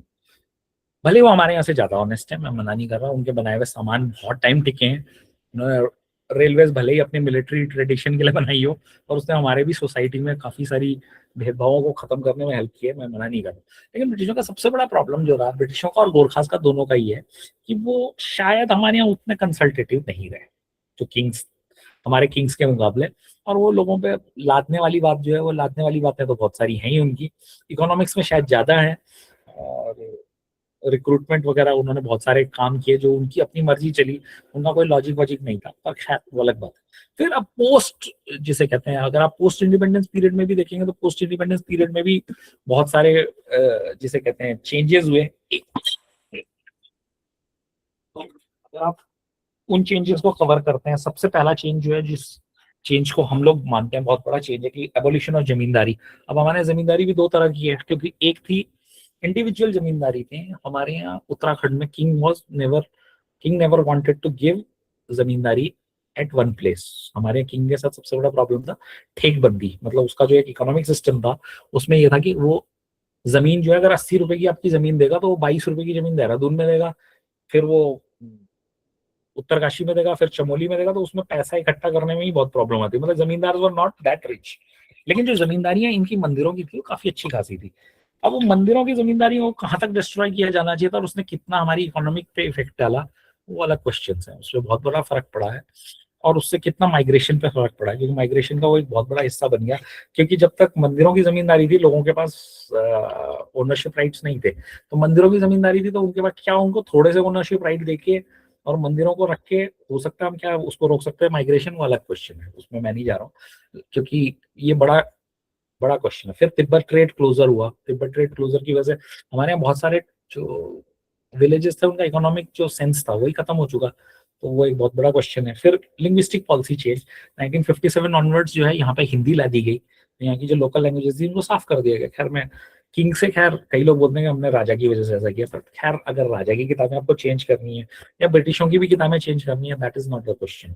The point was the local dialects were totally removed from this तो वो एक बहुत बड़ा क्वेश्चन है कि यूनिफॉर्मिटी के नाम पे हम क्या क्या कर सकते हैं, वो बड़ा टेढ़ा क्वेश्चन है। तो लिंग्विस्टिक पॉलिसी से चेंज से वो आपको जो है यहाँ पर लोग जो है जिन लोगों को लैंग्वेज आती भी थी उनने खत्म कर दिया पूरा। अब वो कह रहे हैं कि 2025 के बाद से उन्होंने लैंग्वेज इंट्रोडक्शन किया, तो उसका भी लोगों ने कईयों ने विरोध करने की कोशिश की, तो खैर बड़ा क्वेश्चन है, तो खैर उसमें मैं जा नहीं रहा हूँ। बट बेसिक चीजें ये एक बहुत बड़ा इवेंट रहे हैं। तो अभी हम फिर वापस मैं रिकैप कर रहा हूँ। बेसिक अगर आप कहते हैं देहरादून की हिस्ट्री प्री हिस्टोरिक, शिवा पिथिकस का हमारा प्रॉब्लम वही है, मैंने कहा कि शिवा पिथिकस कहाँ से निकाला गया आज तक हमें पता भी नहीं है। शुंगा सील, अच्छा यहाँ पे एक और ये था कि यहाँ इस सिटी में म्यूजियम ना होने के कारण आपके जो सामान है वो सबके सब दूसरे शहर चले गए, वो पॉइंट मैंने नहीं उठाया, आई एम सॉरी। तो अब लखनऊ म्यूजियम में है तो मैं वो तो कुछ कह नहीं सकता। यहाँ पे केदारनाथ की भी खुदाई में से जितनी मूर्तियां निकली हैं, बुद्धिस्ट मूर्तियां वगैरह, तो वो सारी की सारी लखनऊ में है। तो उनका अगर कोई कॉपी यहाँ पे कोई म्यूजियम बन सके, या यहाँ पे पुलिस के पास बहुत सारी मूर्तियां हैं, क्या पता पुलिस की मूर्तियां पुलिस अपना एक म्यूजियम खोले, वो भी हो सकता है। खैर क्योंकि यहाँ पे मूर्ति चोरी बहुत बड़ा इंपॉर्टेंट 1947 के बाद पे गया है, बहुत बड़ा इवेंट यही है मूर्ति चोरियां। उत्तराखंड में से मूर्ति चोरी का इतना बड़ा हिस्सा बन गया है, तो खैर वो अलग कहानी है, उसमें मैं जा नहीं रहा। तो बेसिक पॉइंट ये है कि अगर हम कुछ भी कर सकें तो हमें कोई एक म्यूजियम, एक बिल्डिंग चाहिए होगी जहाँ पे पुलिस अगर अपनी जब्त की हुई मूर्तियां उन्हीं को दिखा दे, वो भी बहुत बड़ा चीज है। टिहरी के मालखाने में बहुत सारी मूर्तियां हैं, देहरादून के मालखाने में बहुत सारी मूर्तियां हैं, और बड़ी फेमस मूर्तियां हैं। उनमें कुछ तो रिकवर करने के लिए भी बड़े क्वेश्चन हो रहे हैं, खैर वो अलग कहानी है, लंबी कहानी है। बट बेसिक पॉइंट ये है कि हम लोग एक अपना हेरिटेज को बचा सकें। फिर गढ़वाल के यूनिफिकेशन के बाद, क्योंकि गढ़वाल के यूनिफिकेशन से पहले ये सिरमौर का हिस्सा था, ये जो हमारा जिसको आप आज दून कहते हैं, तो सिरमौरियों का यहाँ पे कितना बड़ा वो है योगदान है, उसको आप साफ नहीं कर सकते। ये कोई ऐसा नहीं है कि क्या नाम है, Dehradun is basically unilateral Garhwal history, वो भी नहीं कह सकते, क्योंकि गढ़वाल का भी बहुत बड़ा इलाका सिरमौर के पास था, ये असलियत है। बल्कि यहाँ बहुत सारे मंदिर हैं जो सिरमौरी राजाओं ने बनवा रखे, आई एम नॉट डिनाइंग इट। तो वो खैर कुछ डिस्ट्रॉय हो गए, कुछ रिबिल्ड हुए, उनके इंस्क्रिप्शन तक साफ कर दिए गए। वो अब एक हेरिटेज की एक कमी है हमारे यहाँ लोगों के अंदर, सेंस का कमी है, सिविक सेंस का, वो सब बातों में मैं बात नहीं कर रहा हूँ। बट बेसिक पॉइंट है कि फिर अर्थक्वेक्स यहाँ पे जितनी बुरी तरह पॉपुलेशन को चेंज करते हैं। और फिर एक और क्वेश्चन था जो मैं बात बोलना भूल गया, कि हमारे यहाँ सबसे बड़ा पॉइंट है कि पॉपुलेशन चेंजेस, जो इकोनॉमिक पॉलिसी का मैं एक और पॉइंट भूल गया था, वो था कि जब 1815 में अंग्रेज आए तो उन्होंने सबसे बड़ा पॉइंट जो किया, जिसकी वजह से हमारा पूरा गढ़वाल कुमाऊं रीशेप हुआ है, क्योंकि इन्होंने गढ़वाल को 3 हिस्सों में बांट दिया था। एक हिस्सा मेरठ उसमें जाएगा, यानी ये देहरादून वाला, जो उधर वाला हिस्सा है वो गढ़वाल में जाएगा, वो ब्रिटिश गढ़वाल में, वो कुमाऊं कमिश्नरी में रहेगा, और जो बचा हुआ हिस्सा वो राजा को देंगे। तो वो भी एक पॉइंट था। उसमें भी ये था पॉइंट कि गंगा के इस साइड और गंगा के उस साइड, तो गंगा के इस साइड में भी दून वगैरह को उसने मेरठ को दे दिया, और बद्रीनाथ केदारनाथ राजा को नहीं देना, और कॉपर माइंस को नहीं देना। तो वो कॉपर माइंस वगैरह ब्रिटिश गढ़वाल में ही रखी गई। खैर, तो अब उन्होंने जो किया, उन्होंने एक बहुत बड़ा टेढ़ा सवाल किया कि उन्होंने कंटिन्यूटी में किया, या ये ब्रिटिश लॉ था, या फिर एक कोई भी पॉलिसी। ट्रेल साहब ने, trail was only 23 at that time जब वो असिस्टेंट कमिश्नर ऑफ गढ़वाल बने, 24 जुलाई 1815, 2 अक्टूबर 1792 का जन्म है, 22 साल का भी है। तो खैर वो, अब मैं उसमें नहीं जा रहा। अब आप बोल सकते हैं नेपोटिज्म है कि कोलब्रुक का भांजा है, मैं उसमें भी नहीं जा रहा। खैर वो अलग कहानी है। पर क्योंकि उसके नाना ईस्ट इंडिया कंपनी के हेड रह चुके थे और बड़े आदमी थे, उस पर तो हम बात ही नहीं कर सकते। पर ट्रेल ने जो पॉलिसी बनाई वो ये बनाई कि जो गोरखों के टाइम में छोड़ के गया जमीन, उसको जमीन नहीं दी जाएगी।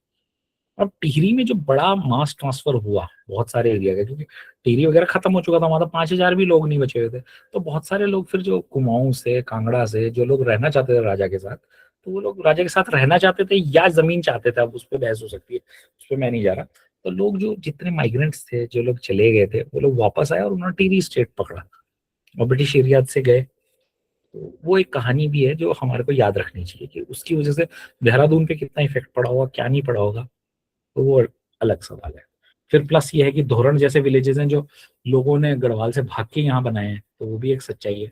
अगर आप नकरौंदा की बात करते हैं, नकरौंदा में डंगवाल जी को इसलिए जमींदारी दी गई कि नकरौंदा में ही joined police, he was one of the first joinees of police. तो पुलिस में उन्होंने जैसी ट्रेनिंग ली तो उन्होंने कहा कि Brahmins will not allow me to live in the village.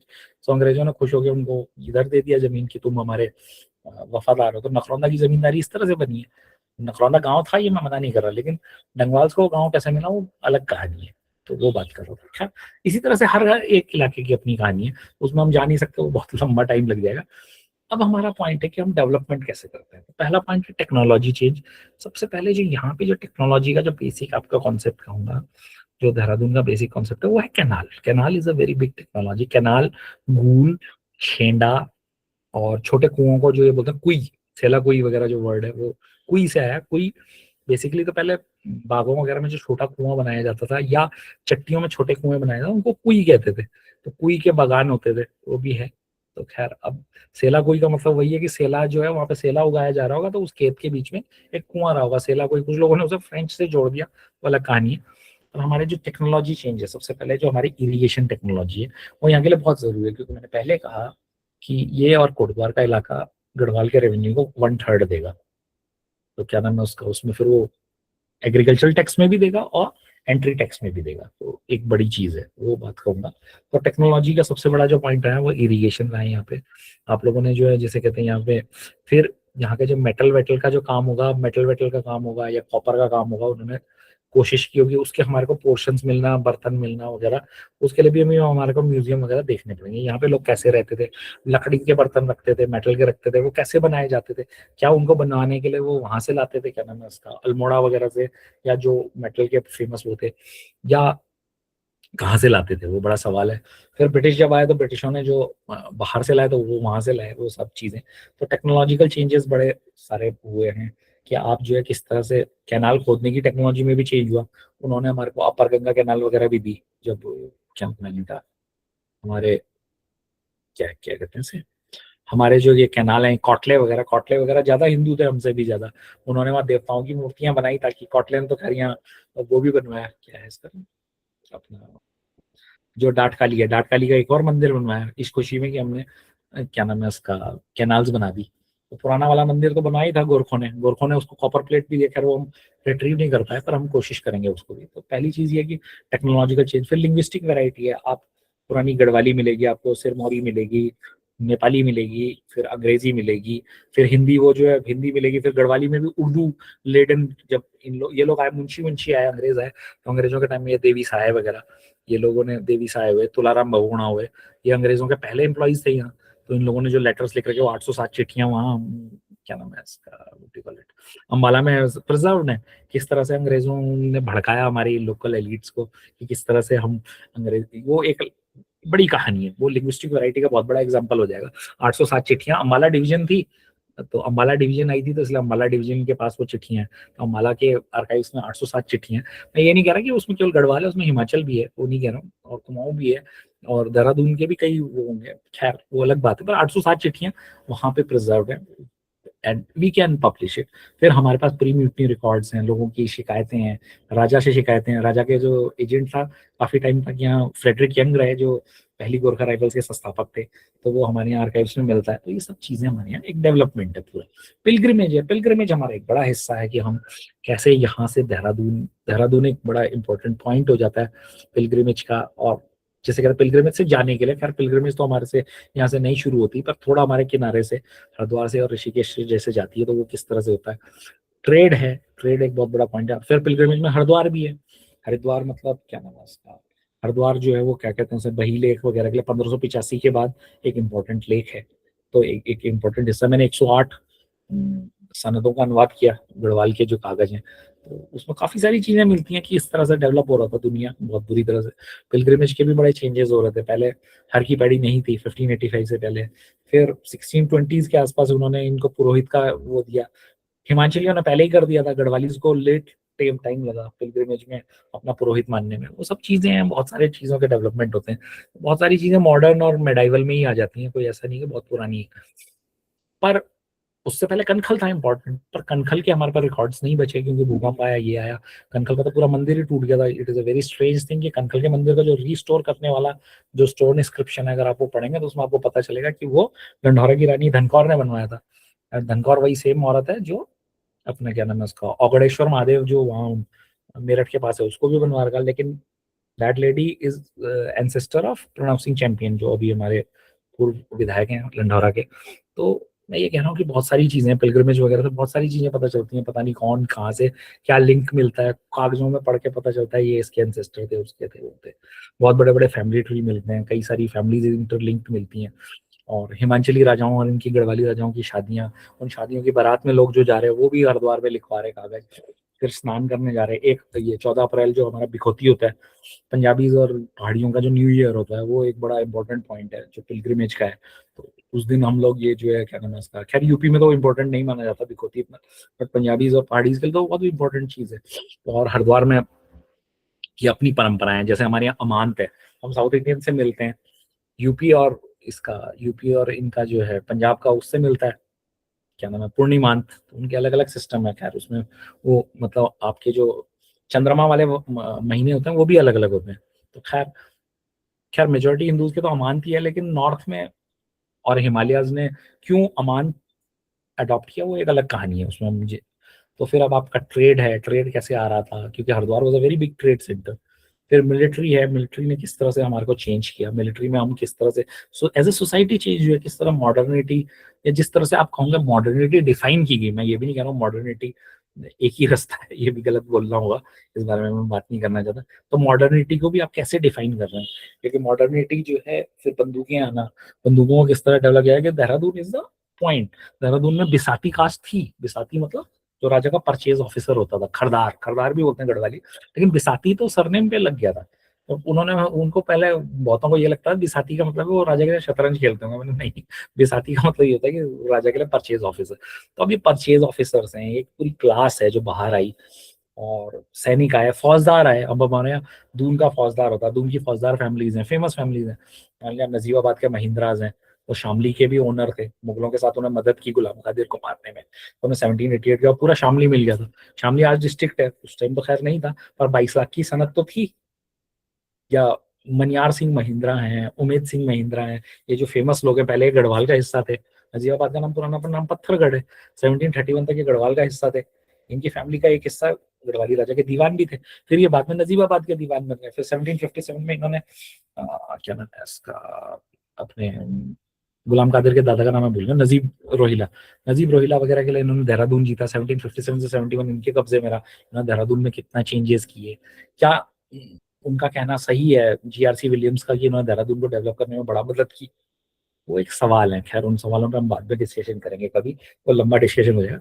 But हमारे चेंजेस हैं, फिर वही बंदा 1771 तक ये ऐसा करता है। फिर मनियार सिंह 1788 में जब गुलाम कादिर को मरवा देता है उसके पोते को, उसके बाद वो वो और उसका लड़का उमेद सिंह गढ़वाली राजा की सर्विस में आया था। अब सर्विस में क्यों आ रहा, गढ़वाली राजा कुल 8 लाख का राजा है, और क्या नाम है उसका, तुम्हारे 22 लाख की तो शामली की जागीर है। पर पता नहीं क्या क्या होता था। ये देहरादून की हिस्ट्री वेरी इंपॉर्टेंट है, बट उस पर काम नहीं किया गया उस तरह से, क्योंकि लोगों के अपने जिसे कहते हैं पूर्वाग्रह है, प्रिजुडिसेस हैं, अपना एक सोचने का चश्मा है, और कागजों से वो सारी चीजें नष्ट हो जाती हैं, मैं फिर कहूंगा। क्योंकि हमें बहुत सारों को गलतफहमी है कि अंग्रेज फिर भी उसको डेवलप कर पाए, किनको क्या नाम है हमारे पॉपुलेशन को, देहरादून को। लेकिन क्लियर हो जाता है कि 1726 में ज्यादा गांव डेवलप थे, तो एक बड़ा टेढ़ा क्वेश्चन हो जाता है। फिर आबादी इतनी सारी डिस्ट्रॉय हुई, अगर हम 2.5 लाख आबादी भी लें पूरे के पूरे गढ़वाल की, उस 2.5 लाख आबादी में से कितना हिस्सा उस टाइम भूकंप के टाइम में यहाँ रहा होगा, हमें नहीं पता। अनंत चतुर्दशी एक पिलग्रिमेज वाला मौका है, तो क्या पता वो लोग हरिद्वार जाने की कोशिश कर रहे थे, कितने लोग भूकंप में रास्ते में मरे, क्या हुआ क्या नहीं हुआ, मतलब क्वेश्चन है। उन क्वेश्चनों पे मैं अभी जा नहीं रहा, बट जो डिस्ट्रक्शन हुआ वेस्टर्न यूपी का वगैरह का, वो हमारे लिए क्वेश्चन है। इतिहास सावित्री वाली बात की जाए, लर्निंग पॉइंट ऑफ व्यू से बात की जाए, तो we have to understand that, we should understand कि हम लोग जो है क्या नाम है इसका, वी शुड अंडरस्टैंड कि हम लोगों को सीखना है इससे। मैं ये नहीं कह रहा हिस्ट्री इज हिस्ट्री, बट हम अंग्रेजों से क्या सीख सकते हैं, शायद ईमानदारी बहुत अच्छी चीज है, मैं मना नहीं कर रहा, they were much honest than our people, लेकिन हाँ उन्हें शायद लोगों को कंसल्टेटिव थोड़ा होना चाहिए था, और शायद हमें उनसे ये सीखना चाहिए कि थोड़ा मजबूत भी होना चाहिए, अपनी बात पे टिकना चाहिए। तो हम लोग कुछ करते नहीं है, हम बोलते बहुत हैं पर करते कुछ नहीं है। तो वो सब बातें चीजें होती है सीखने के लिए हर एक आदमी से, ऐसा कुछ नहीं कह रहा। ब्रिटिशों ने जो है कई चीजों में अच्छे काम किए हैं, ऐसा तो कह नहीं सकते, बट इकोनॉमिक वाइज मुझे लगता है कि economic wise they were very very exploitative, क्योंकि उन लोगों ने इस तरह के सिस्टम्स खड़े किए हैं, उनको ये नहीं लगा, उन्होंने इंडियन सोसाइटी को उस तरह से समझने की कोशिश नहीं की कि वो लोग नई क्लासेस पैदा करके हमारे लिए परेशानियां कर रहे हैं।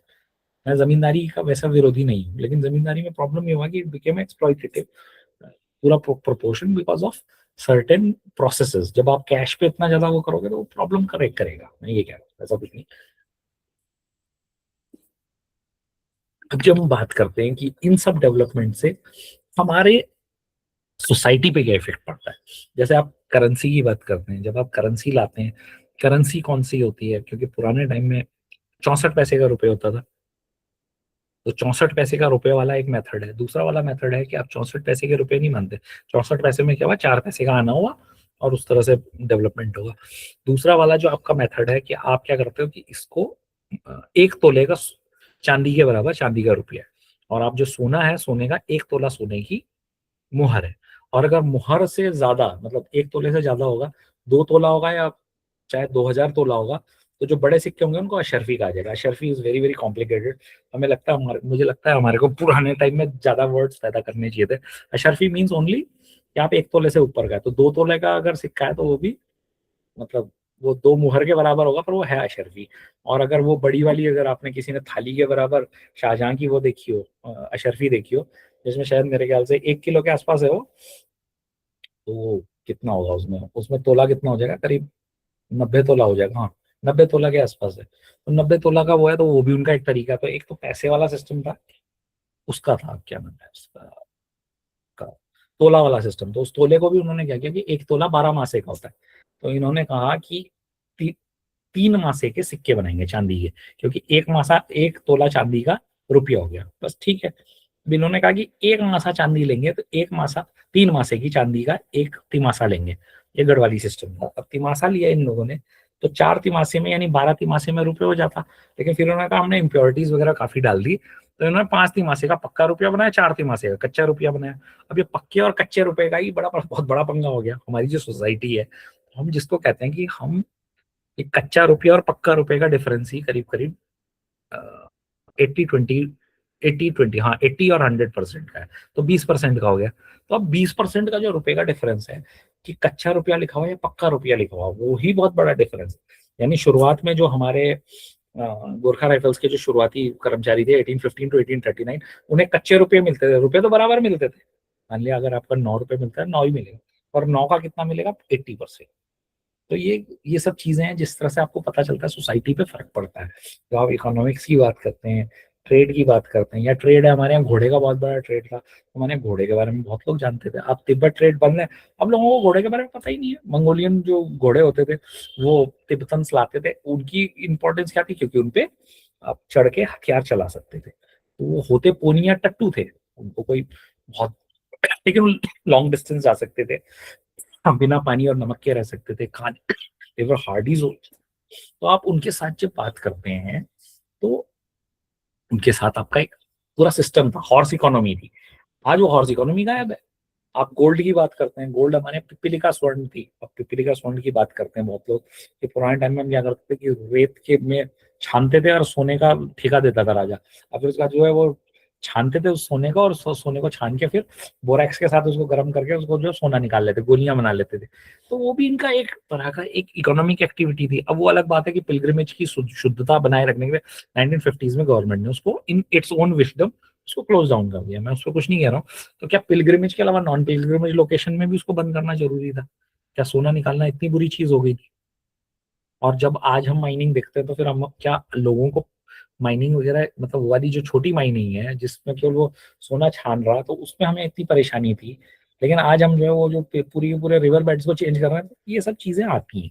हमें समझना पड़ता है कि कौन सी चीज पुराने टाइम में जो शायद हम सेंसिटिव ज्यादा थे, आज हमारी फिर सेंसिटिविटी ही गायब हो गई है। मैं ये कहना चाहूंगा, हमें पहले ये भी क्लियर होना चाहिए कि हम किस तरह से काम करते हैं, क्योंकि हमें हिस्ट्री से सीखने को ही मिलता है। अगर जैसे कई लोग डिमोनेटाइजेशन पे बात करते हैं, तो मैं कहता हूँ भाई मोनेटाइजेशन भी पेनफुल हो सकता है और डिमोनेटाइजेशन भी पेनफुल हो सकता है, क्योंकि एब्रप्ट चेंज आर कॉम्प्लिकेटेड। और डिमोनेटाइजेशन का अगर हम फ्रांस वगैरह से भी सीखते हैं, फ्रांस ने तो 5-6 बार डिमोनेटाइजेशन किया, उसने ब्लैक मनी साफ कर पाया।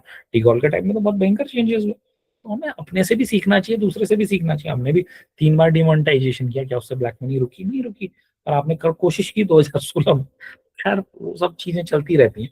तो हिस्ट्री से हमें सीखने की भी बहुत जरूरत है, क्योंकि और आपको लोगों को कंसल्ट करके धीरे धीरे करके चीजें जो है वर्क करनी पड़ती है, कि लोगों को इन सी चीजों से फर्क पड़ता है। मैंने यही कहा कि हम लोग जो जो चीज सीखने की है, अब आप देहरादून की बात करते हैं, आपने एक एब्रप्ट चेंज किया है कि आपने सीमेंट पूरी की पूरी इकोनॉमी क्रिएट कर दी। उस सीमेंट का जो है अब आप पानी रोक रहे हैं पूरी तरह से लोगों का, और पूरी तरह से आप क्या कर रहे हैं कि क्या नाम है, वाटर आप कहीं पे जाने नहीं देते। अब आपके पास लोकलाइज बाढ़ की कंडीशन आ सकती है, कुछ मोहल्लों में हो सकता है, हम लोग कुछ दिन में देखेंगे 2 या 3 मोहल्लों में स्पेशली बाढ़ आ रही है। तो वो सब चीजें हमें समझनी पड़ेंगी, हमें आपस में मतलब लिविंग विद नेचर ही हो सकता है, हम किसी को अपनी मर्जी से तो खैर चला नहीं सकते। और इंस्क्रिप्शन वगैरह से कई सारी चीजें पता चलती है। मैं ये नहीं कह रहा हूँ कि अब आपको, जब आप इंस्क्रिप्शन पढ़ोगे तो आपको ये पता चलेगा कि जिसको आप भानियावाला के तौर पे जानते हो, वो बेसिकली भवानी राय मिश्रा थे। भवानी राय Mishra was Vaidya of Pradeep Shah, और उसके पोते गजपति राय मिश्रा ने, क्योंकि नेपालियों का साथ दिया तो अंग्रेजों ने उसको भगा दिया। उसके बाद नेपालियों ने उसको पश्चिमी नेपाल में जमीन दी, जबकि वो दिल्ली का वैद्य था। तो ये सब हिस्ट्री से पता चलता है। लेकिन ये जो फोर्स माइग्रेशन है, क्या मिश्राज यहीं रहते हैं? कुछ मिश्राज आज भी है वहाँ भानियावाला में, और उन्हीं के रिश्तेदार हैं, लेकिन वो जमींदार नहीं है, वो अंग्रेजों से डर के रहते थे। तो खैर बहुत सारी चीजें हैं, ये नहीं कह रहा हूँ। हर एक जगह की जो हिस्ट्री है वो उसमें से इंस्क्रिप्शन से निकलती है, वहाँ के कागजों से निकलती है, कई बार पेंटिंग से निकलती है। कई बार पेंटिंग से हमें पता चलता है कि ये जगह कैसी दिखती थी। तो खैर, क्योंकि अंग्रेजों ने काफी सारी पेंटिंग्स वगैरह बनाई हैं, तो हमें हमेशा ये सोचना है कि हम किस तरह से नेचर के साथ कितना रह सकते हैं। तो ये तो खैर खैर आपका भी एक काउंटर लॉजिक आएगा कि 2.5 लाख आबादी थी गढ़वाल की, आज आप कह रहे हो कि सर करीब 70-80 लाख लोग जो है शायद उस तरह से नहीं रह सकते। एक हद तक, कुछ हद तक कंफ्लिक्ट इनएविटेबल है, मैं मना नहीं कर रहा हूँ, लेकिन क्या हम अपनी चीजों को थोड़ा सा चेंज नहीं कर सकते? मैं ये भी नहीं कह रहा हूँ कि सब कुछ इंसानी इंटरवेंशन से ही हो रहा है। हो सकता है हमारी लॉन्ग टर्म नेचुरल साइकिल्स हों, क्योंकि 1782 में वो हुआ था, क्या कहते हैं उससे, मानसून एक बार तिब्बत पहुंचा था और उसकी वजह से भयंकर बुरे हाल हुए थे।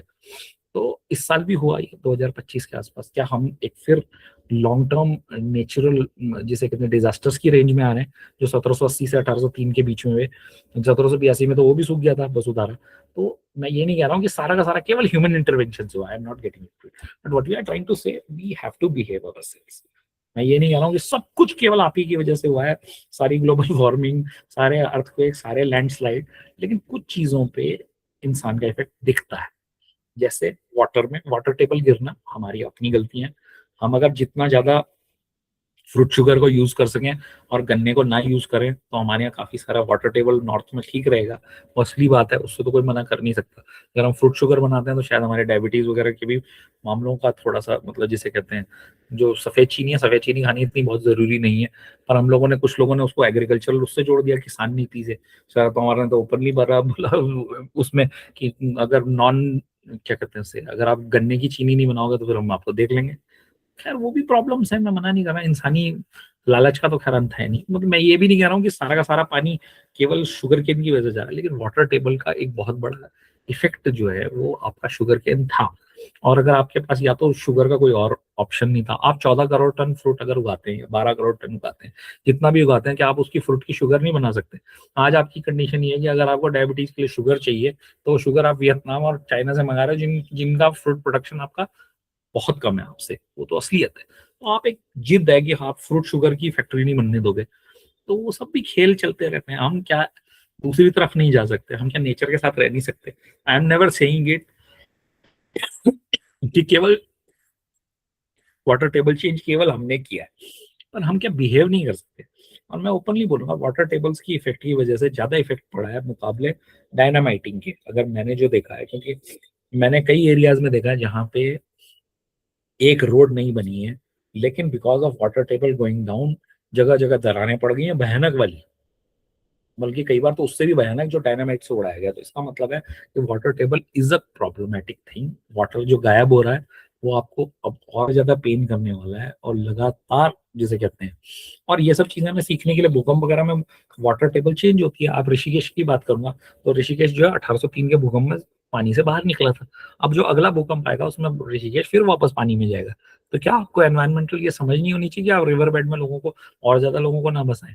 तो यहाँ तो कोई भी समझ नहीं है। यहाँ तो लोग बोल रहे हैं अरे मरने दो, हिस्ट्री वाले तो बोलते रहते हैं, ये तो पागल है, भूकंप आते रहते हैं, भूकंप का क्या है? भूकंप के बारे में ज्यादा बोलोगे तो उससे क्या नाम है उसका, जमीन के रेट गिर जाएंगे, देहरादून के। अब तो जमीन के रेट क्या करोगे जब जिंदा ही नहीं रहोगे? अब फिर वो वाली सोच कि हम 25,000 रुपए दे के बैठे हुए हैं, भूकंप का जो है सर्टिफिकेट तो हमारे पास है। वो जो सोच है, उस सोच का आप कुछ कर नहीं सकते। मैं ये नहीं कह रहा हूँ कि भूकंप आप ही की वजह से है, that is not never my intention, but what we are trying to say, we have to live with the nature, we have to behave.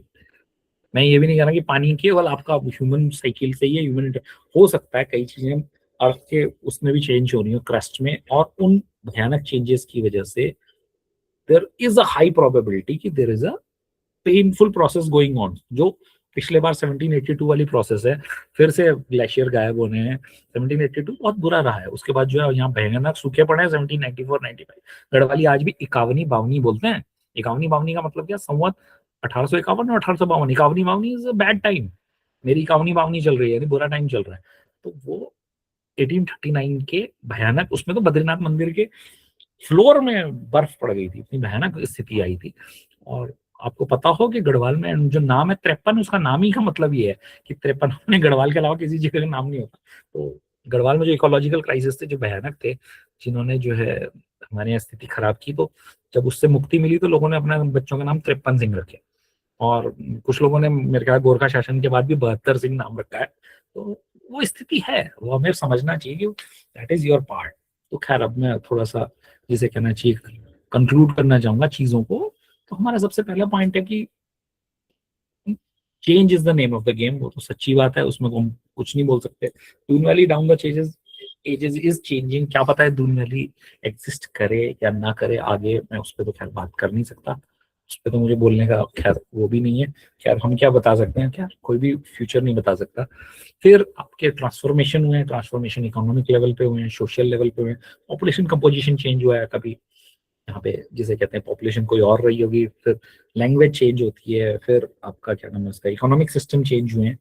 हम लोगों को उन सिस्टम के साथ चेंज करने के लिए इंसान का बेसिक वही है कि अगर मैं उनको क्या नाम है उसका एरिक हॉफर वगैरह को अगर मैं कोट कर सकूँ, एरिक हॉफर ने वही कहा है कि in the times of change the learners found themselves out of the way and the learned I'm sorry and the learners have to lead the way। मैं भी वही बात करूंगा कि हम लोगों को जितना ज्यादा हम इन चीजों के साथ वो कर सकें, अडेप्ट कर सकें, अडॉप्ट कर सकें, और फिर उसको आगे ट्रांसमिट कर सकें गुड प्रैक्टिसेस को, तो वही होगा। आप ये तो नहीं कह सकते कि नेचर को पूरा समझना हमारे बस का नहीं है। मैं फिर कहूंगा there is a limit to that, क्योंकि साइंस ने भी पहले जो बातें कह रहे थे वो पूरा चेंज हो रही हैं। और हम ये भी नहीं कह रहे कि केवल human intervention is causing problem, but we have to behave ourself, we have to take a buffer. अगर बफर नहीं लेंगे तो फिर ये जो पॉपुलेशन है, ये जो प्रॉब्लमेटिक वो है हिस्सा, वो बहुत बड़ा हिस्सा बनने वाला है। क्योंकि 140 crore people can not go, कहीं भाग नहीं सकते। ऐसा नहीं है कि हमारे को कोई देश शरण दे सकता है। तो मैं वही बात करूंगा। खैर फिर मैं एक आपके साथ आइकॉनिक जो वो है क्या नाम है उसका, जो ये है कॉपर प्लेट है, जो कि हमारे श्री गुरु रामराय जी को दिया था। इससे इसके साथ में एक हिस्टोरिकल मिथ भी डिस्कस करना चाहूंगा। शायद 5-7 मिनट होंगे तो इसमें हम बात कर लेते हैं। तो ये गुरु रामराय जी का रियल कॉपर प्लेट है। तो रियल कॉपर प्लेट में क्या है कि ये 19 नवंबर 1814 का है। तो मैं जस्ट इसको मतलब बताना चाहूंगा कि मतलब what it did in basic, मतलब जिसे कहना चाहिए कि what it is all about. हम जो इसको बेसिक जो हम इसको समझना चाहेंगे कि इसमें बेसिकली है क्या, तो हम बेसिक इसको क्या समझना चाह रहे हैं। मैं 1 मिनट इस पर थोड़ा सा आप इसको देखेंगे तो ये ऊपर का जो पोर्शन है आपका, इसका पोर्शन है, इस पे लिखा हुआ श्री गुरु रामराय, जो ऊपर का पोर्शन है। उसके बाद जो ये है, जो इसकी सील है, सील वेरी इंपॉर्टेंट, बट मेरे पास उतना क्लियर फोटोग्राफ, मतलब उतना उसको मैं वो नहीं कर सकता, क्या कहते हैं इसे, क्या कहेंगे इसको जो है वो करने के लिए। लेकिन इसमें बेसिकली सील में जो है गीरवाणाएं और 1720 लिखा हुआ है। तो 1720 का मतलब है उसका एक्सेशन ईयर है। ये गिरवाण युद्ध Vikram was a child king who was born in 1795. He became king in 1798 and he died in 1816 in 21 years. But he was the ruler of Garhwal from 1804 to 1816. From Khudbuda battle 1804, 26 जून 1804 की जो लड़ाई है उसके बाद, तो उसमें उसकी फिर अपनी पूरी प्रशस्ति है, स्वस्ति गिरिराज चक्र चूड़ामणि वाली जो जिसे कहते हैं वो इंस्क्रिप्शन है। और इंस्क्रिप्शन में एक इंपॉर्टेंट बात जो मैं आपसे डिस्कस करना चाहता हूँ, जो मैं आपको बताना चाहता हूँ क्योंकि वो बहुत इंपॉर्टेंट है, वो ये है कि हमें ये समझना पड़ेगा कि ये जो इंस्क्रिप्शन है, इस इंस्क्रिप्शन में आपके 7 के 7 गांव एक साथ नहीं है। क्योंकि मिथ तो ये था कि 3 गांव जो है प्रदीप शाह ने दिए थे और 4 गांव इसने दिए थे, क्या नाम है इसका, 4 गांव शायद प्रदीप शाह ने दिए थे, 3 गांव या फतेह शाह ने 4 गांव दिए थे, 3 गांव प्रदीप शाह ने दिए थे, वट एवर। तो ये एक मिथ है। उस मिथ के बारे में मैं यही बोलना चाहूंगा कि ये इससे एक्सप्लोर हो जाता है। इसमें साफ क्लियर लिखा हुआ कि गढ़वाली राजाओं ने 6 गांव दे रखे और धामा वाला गोरखपुर ने दिया। तो ये एक बहुत इंपॉर्टेंट चीज है, इस बारे में बात होनी चाहिए क्योंकि हमारे यहाँ लोगों को ये क्लियर नहीं है।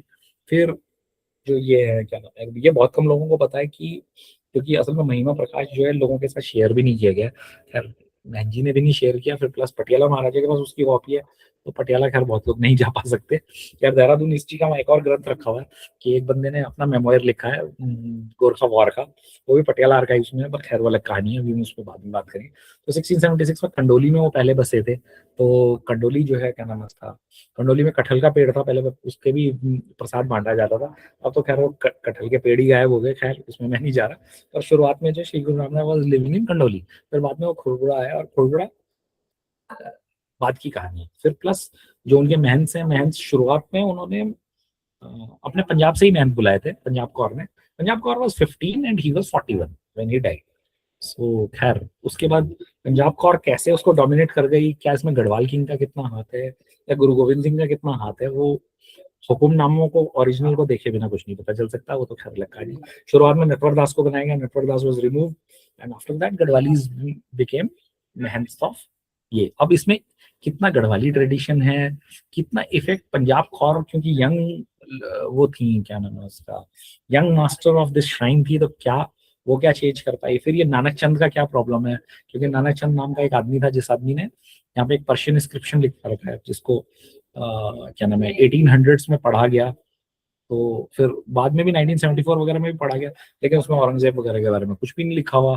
तो ये सब कहानियां बहुत सारी वो है, मिथ्स तो हैं, पर एक मिथ जो सबसे इंपॉर्टेंट मिथ जिसको मैं एक्सप्लोर करना चाहूंगा यही है, श्री वीर गणवाणाएं शासने 1720 स्वस्ति श्री गिरिराज चक्र चूड़ामणि नर नारायण इत्यादि विविध विरोधावली। फर्स्ट लाइन खत्म।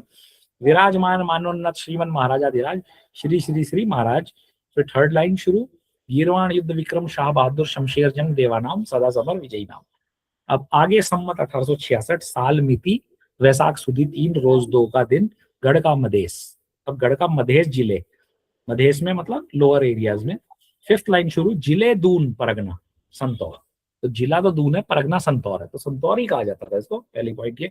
मध्य धामा वाला गांव एक, सर्व अंके अबू मारी माटी माटी टी। छठी लाइन में शुरू हो रहा है, देहरादून स्थान का श्री गुरु राम राय प्रीति गरी रोजिन्ना 8 आने को कढ़ा चढ़ा उना। चढ़ाउना ये नेपाली है। 7वीं लाइन, निमित्त गूंठ राखी बक्सण को आज सोही बहुमोजिम ताम्रपत्र गरी बख्शियो। तो कहता है 1809 में, अप्रैल 1809 में हमने इनको कागज दिए थे, यानी 1804 से 1809 Shri Guru Ram Rai was not in the good books of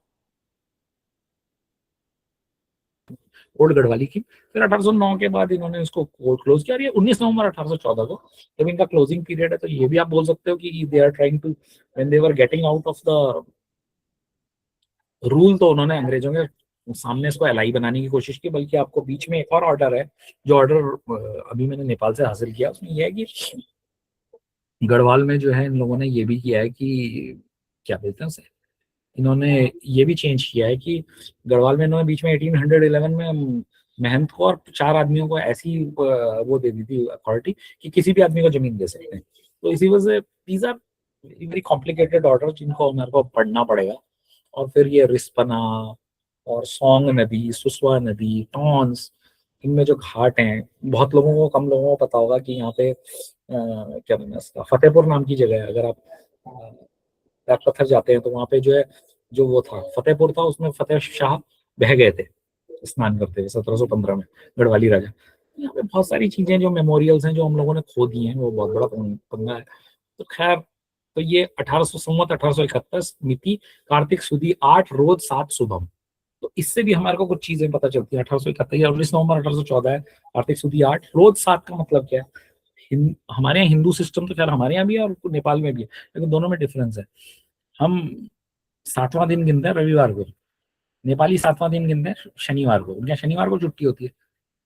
तो वो भी बहुत बड़े टेढ़े सवाल होते हैं। खैर हम कभी बाद में डिस्कस करेंगे।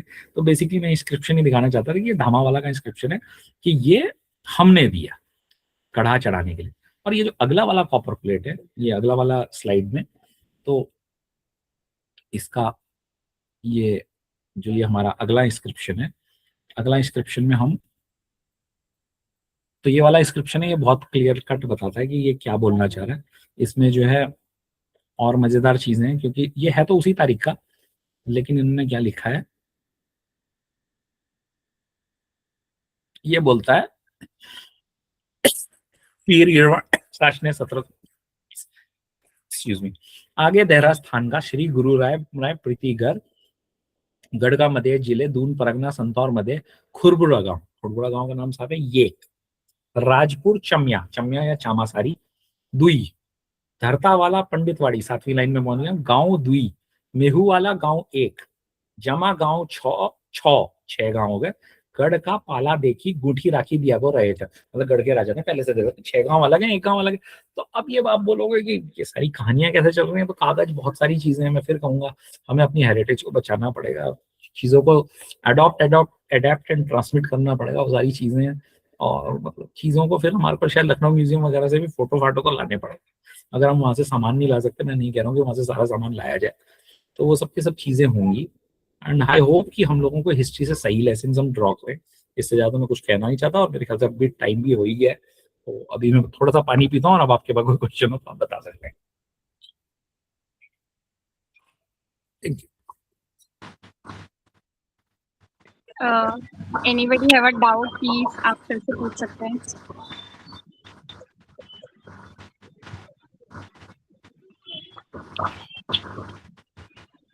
Thank you. Very good presentation. So I guess कि कोई डाउट है नहीं किसी के पास फिलहाल. तो नहीं कोई भी क्वेश्चन पूछना चाहे पूछ सकते. ऐसा कुछ नहीं है. जैसे डाट खाली के बारे में पूछना हो तो डाट खाली का जो डिस्क्रिप्शन है वो पुराने महंगी से मैंने बहुत ट्राई किया, अब तो उनकी डेथ हो गई. पर अगर आप में से किसी का कोई लिंक हो तो आप अगर हेल्प करना चाहो तो उसको भी ढूंढ सकते हैं. We can very well make it a project. तो अगर वहाँ जा सके और वहाँ से उनसे इंस्क्रिप्शन ला सके, क्योंकि इंस्क्रिप्शन का फोटो ही लाना है, हमने कोई इंस्क्रिप्शन तो उनसे चाहिए नहीं, बस उसको मेजरमेंट कर सकें क्योंकि उन्होंने हवा है. या और भी कोई इंस्क्रिप्शन आपने पढ़ा हो, आपने कहीं भी पढ़ा हो, we can talk about it. तो हम वही बात कर रहे हैं. हाँ जी. हाँ सर, तो मेरा कोई क्वेश्चन तो नहीं है, बस यही है कि मैं आपसे पूछ रहा हूँ कि एक्चुअली हम लोग करते हैं ना डॉक्यूमेंटेशन करते हैं दून वैली की प्रोजेक्ट के अंदर. तो उसके लिए हमको आपकी इमीडिएट फ्यूचर का एक हेल्प जरूरत पड़े आइडेंटिफाई करने में या आपकी एक ओपिनियन लेने में. तो इट वुड बी ग्रेट अगर आप फ्री हो आना चाहेंगे. फ्री तो अगर आपको कोई मटेरियल चाहिए होगा मेरे से तो आप बात कर सकते हैं. Sure sir we will contact. और इफ यू कैन कोलैबोरेट, अगर मान लिया आप अगर डाट खाली वालों से अगर किसी तरह से वो कॉपर प्लेट ला सकें, या फिर हमारे यहाँ मसूरी में पीछे को उसको गढ़वाली राजा ने लास्ट कॉपर प्लेट दिया 1893 का, यहाँ पे जो आश्रम है अपना क्या है इसका नाम दरोल्टी में. तो इन लोगों से अगर आप डिस्क्रिप्शन अगर आप इनको कन्विंस कर सकें तो मैं पढ़ में दूंगा, मेरे को कोई परेशानी नहीं है. क्योंकि नेपाली में हो, गढ़वाली में हो, या हिमाचली में हो, या पुरानी ये जो गढ़वाली जो उर्दू लेडन रहती है काफी पैदल. Yes, sir. So we can If talk anyone about have any doubt, they can ask you, sir. Hemant, आपको अगर कुछ बोलना है, if you have any remarks, you can also give. If you have any observations. Am I audible? I guess. Yeah, Tanya. So you can go with the concluding part. Yeah, okay, Soham. So, as we come to an end of today's webinar, I would once again like to express my heartfelt gratitude to Professor Sandeep Badoni, sir, for such a thoughtful and insightful session. Thank you so much, sir, for sharing your knowledge, helping us to engage with the historical landscape of Doon in such a meaningful way.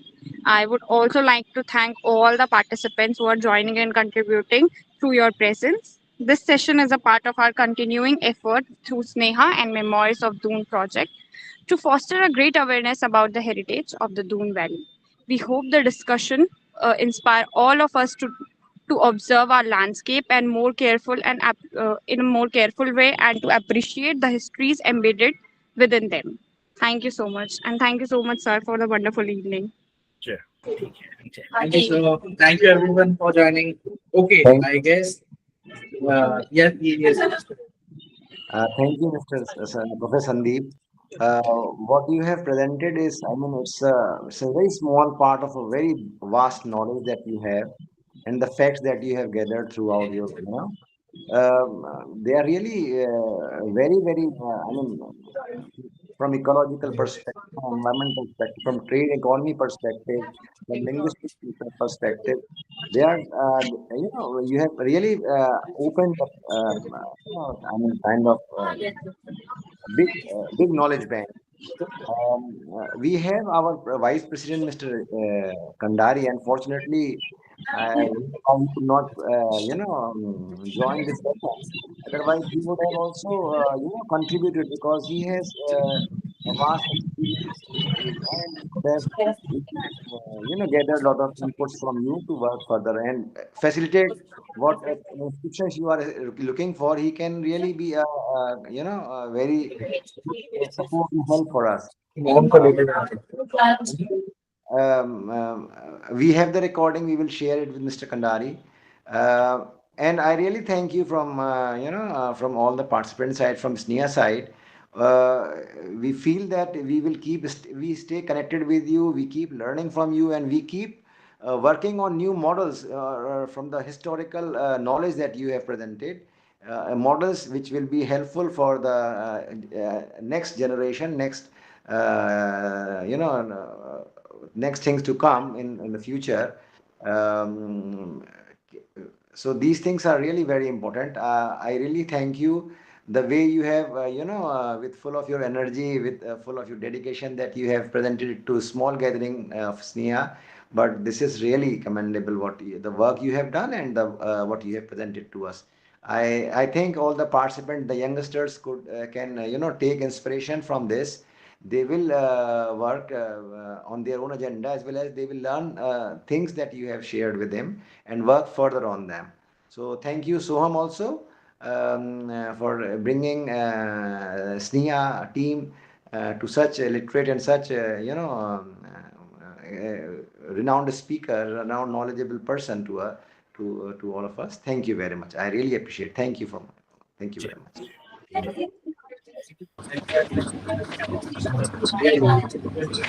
Thank you, sir, and thank you, everybody, all those who have joined and participants of uh, this particular society interns. And I really very grateful. I am very grateful to our Dr. Sandeep Badoni sir for his knowledge and what he said. Really, we also don't know. Even if we are here for last 30 years, still we don't know all these things. So I am also happy to know all these things. Thank you, sir. Thank you, everybody. चलो भाई बढ़िया Namaskar.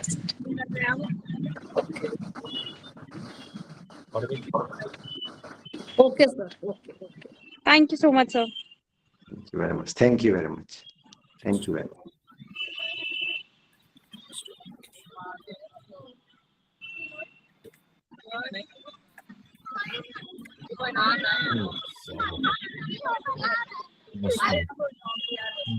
Oh.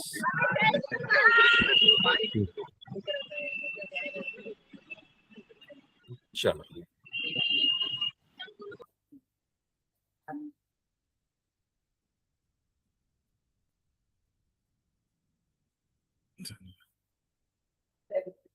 चलो